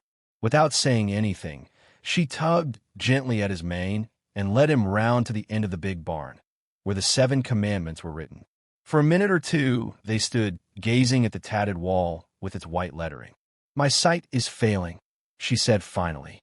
"Even when I was young, I could not have read what was written there. But it appears to me that that wall looks different. Are the 7 commandments the same as they used to be, Benjamin?" For once Benjamin consented to break his rule, and he read out to her what was written on the wall. There was nothing there now except a single commandment. It ran, "All animals are equal, but some animals are more equal than others." After that, it did not seem strange when next day the pigs who were supervising the work of the farm all carried whips in their trotters. It did not seem strange to learn that the pigs had bought themselves a wireless set, were arranging to install a telephone, and had taken out subscriptions to John Bull, Titbits, and the Daily Mirror. It did not seem strange when Napoleon was seen strolling in the farmhouse garden with a pipe in his mouth. No, not even when the pigs took Mr. Jones's clothes out of the wardrobes and put them on, Napoleon himself appearing in a black coat, rat-catcher breeches, and leather leggings, while his favorite sow appeared in the watered silk dress which Mrs. Jones had been used to wear on Sundays. A week later, in the afternoon, a number of dog carts drove up to the farm. A deputation of neighboring farmers had been invited to make a tour of inspection. They were shown all over the farm and expressed great admiration for everything they saw, especially the windmill. The animals were weeding the turnip field. They worked diligently, hardly raising their faces from the ground, and not knowing whether to be more frightened of the pigs or of the human visitors. That evening loud laughter and bursts of singing came from the farmhouse. And suddenly, at the sound of the mingled voices, the animals were stricken with curiosity. What could be happening in there, now that for the first time animals and human beings were meeting on terms of equality? With one accord they began to creep as quietly as possible into the farmhouse garden. At the gate they paused, half frightened to go on, but Clover led the way in. They tiptoed up to the house, and such animals as were tall enough peered in at the dining room window. There, round the long table, sat half a dozen farmers and half a dozen of the more eminent pigs, Napoleon himself occupying the seat of honor at the head of the table. The pigs appeared completely at ease in their chairs. The company had been enjoying a game of cards, but had broken off for the moment, evidently in order to drink a toast. A large jug was circulating, and the mugs were being refilled with beer. No one noticed the wondering faces of the animals that gazed in at the window. Mr. Pilkington of Foxwood had stood up, his mug in his hand. In a moment, he said he would ask the present company to drink a toast. But before doing so, there were a few words that he felt it incumbent upon him to say. It was a source of great satisfaction to him, he said, and he was sure, to all others present, to feel that a long period of mistrust and misunderstanding had now come to an end. There had been a time, not that he or any of the present company had shared such sentiments, but there had been a time when the respected proprietors of Animal Farm had been regarded, he would not say with hostility, but perhaps with a certain measure of misgiving, by their human neighbors. Unfortunate incidents had occurred, mistaken ideas had been current. It had been felt that the existence of a farm owned and operated by pigs was somehow abnormal and was liable to have an unsettling effect in the neighborhood. Too many farmers had assumed, without due inquiry, that on such a farm a spirit of license and indiscipline would prevail. They had been nervous about the effects upon their own animals or even upon their human employees. But all such doubts were now dispelled. Today he and his friends had visited Animal Farm and inspected every inch of it with their own eyes, And what did they find? Not only the most up-to-date methods, but a discipline and an orderliness which should be an example to all farmers everywhere. He believed that he was right in saying that the lower animals on Animal Farm did more work and received less food than any animals in the county. Indeed, he and his fellow visitors today had observed many features which they intended to introduce on their own farms immediately. He would end his remarks, he said, by emphasizing once again the friendly feelings that subsisted and ought to subsist between Animal Farm and its neighbors. Between pigs and human beings there was not, and there need not be, any clash of interests whatever. Their struggles and their difficulties were one. Was not the labor problem the same everywhere? Here it became apparent that Mr. Pilkington was about to spring some carefully prepared witticism on the company, but for a moment he was too overcome by amusement to be able to utter it. After much choking, during which his various chins turned purple, he managed to get it out. "If you have your lower animals to contend with," he said, "we have our lower classes." This bon mot set the table in a roar, and Mr. Pilkington once again congratulated the pigs on the low rations, the long working hours, and the general absence of pampering which he had observed on Animal Farm. And now, he said finally, he would ask the company to rise to their feet and make certain that their glasses were full. "Gentlemen," concluded Mr. Pilkington, "gentlemen, I give you a toast to the prosperity of Animal Farm." There was enthusiastic cheering and stamping of feet. Napoleon was so gratified that he left his place and came round the table to clink his mug against Mr. Pilkington's before emptying it. When the cheering had died down, Napoleon, who had remained on his feet, intimated that he too had a few words to say. Like all of Napoleon's speeches, it was short and to the point. He too, he said, was happy that the period of misunderstanding was at an end. For a long time, there had been rumors circulated. He had reason to think, by some malignant enemy, that there was something subversive and even revolutionary in the outlook of himself and his colleagues. They had been credited with attempting to stir up rebellion among the animals on neighboring farms. Nothing could be further from a truth. Their sole wish, now and in the past, was to live at peace and in normal business relations with their neighbors. This farm, which he had the honor to control, he added, was a cooperative enterprise. The title deeds, which were in his own possession, were owned by the pigs jointly. He did not believe, he said, that any of the old suspicions still lingered, but certain changes had been made recently in the routine of the farm, which should have the effect of promoting confidence still further. Hitherto the animals on the farm had had a rather foolish custom of addressing one another as comrade. This was to be suppressed. There had also been a very strange custom, whose origin was unknown, of marching every Sunday morning past a boar's skull, which was nailed to a post in the garden. This, too, would be suppressed, and the skull had already been buried. His visitors might have observed, too, the green flag which flew from the masthead. If so, they would perhaps have noted that the white hoof and horn with which it had previously been marked had now been removed. It would be a plain green flag from now onwards. He had only one criticism, he said, to make of Mr. Pilkington's excellent and neighborless speech. Mr. Pilkington had referred throughout to Animal Farm. He could not, of course, know, for he, Napoleon, was only now for the first time announcing it, that the name Animal Farm had been abolished. Henceforward the farm was to be known as the Manor Farm, which, he believed, was its correct and original name. "Gentlemen," concluded Napoleon, "I will give you the same toast as before, but in a different form. Fill your glasses to the brim. Gentlemen, here is my toast, to the prosperity of the Manor Farm." There was the same hearty cheering as before, and the mugs were emptied to the dregs. But as the animals outside gazed at the scene, it seemed to them that some strange thing was happening. What was it that had altered in the faces of the pigs? Clover's old dim eyes flitted from one face to another. Some of them had 5 chins, some had 4, some had 3. But what was it that seemed to be melting and changing? Then, the applause having come to an end, the company took up their cards and continued the game that had been interrupted, and the animals crept silently away. But they had not gone 20 yards when they stopped short. An uproar of voices was coming from the farmhouse. They rushed back and looked through the window again. Yes, a violent quarrel was in progress.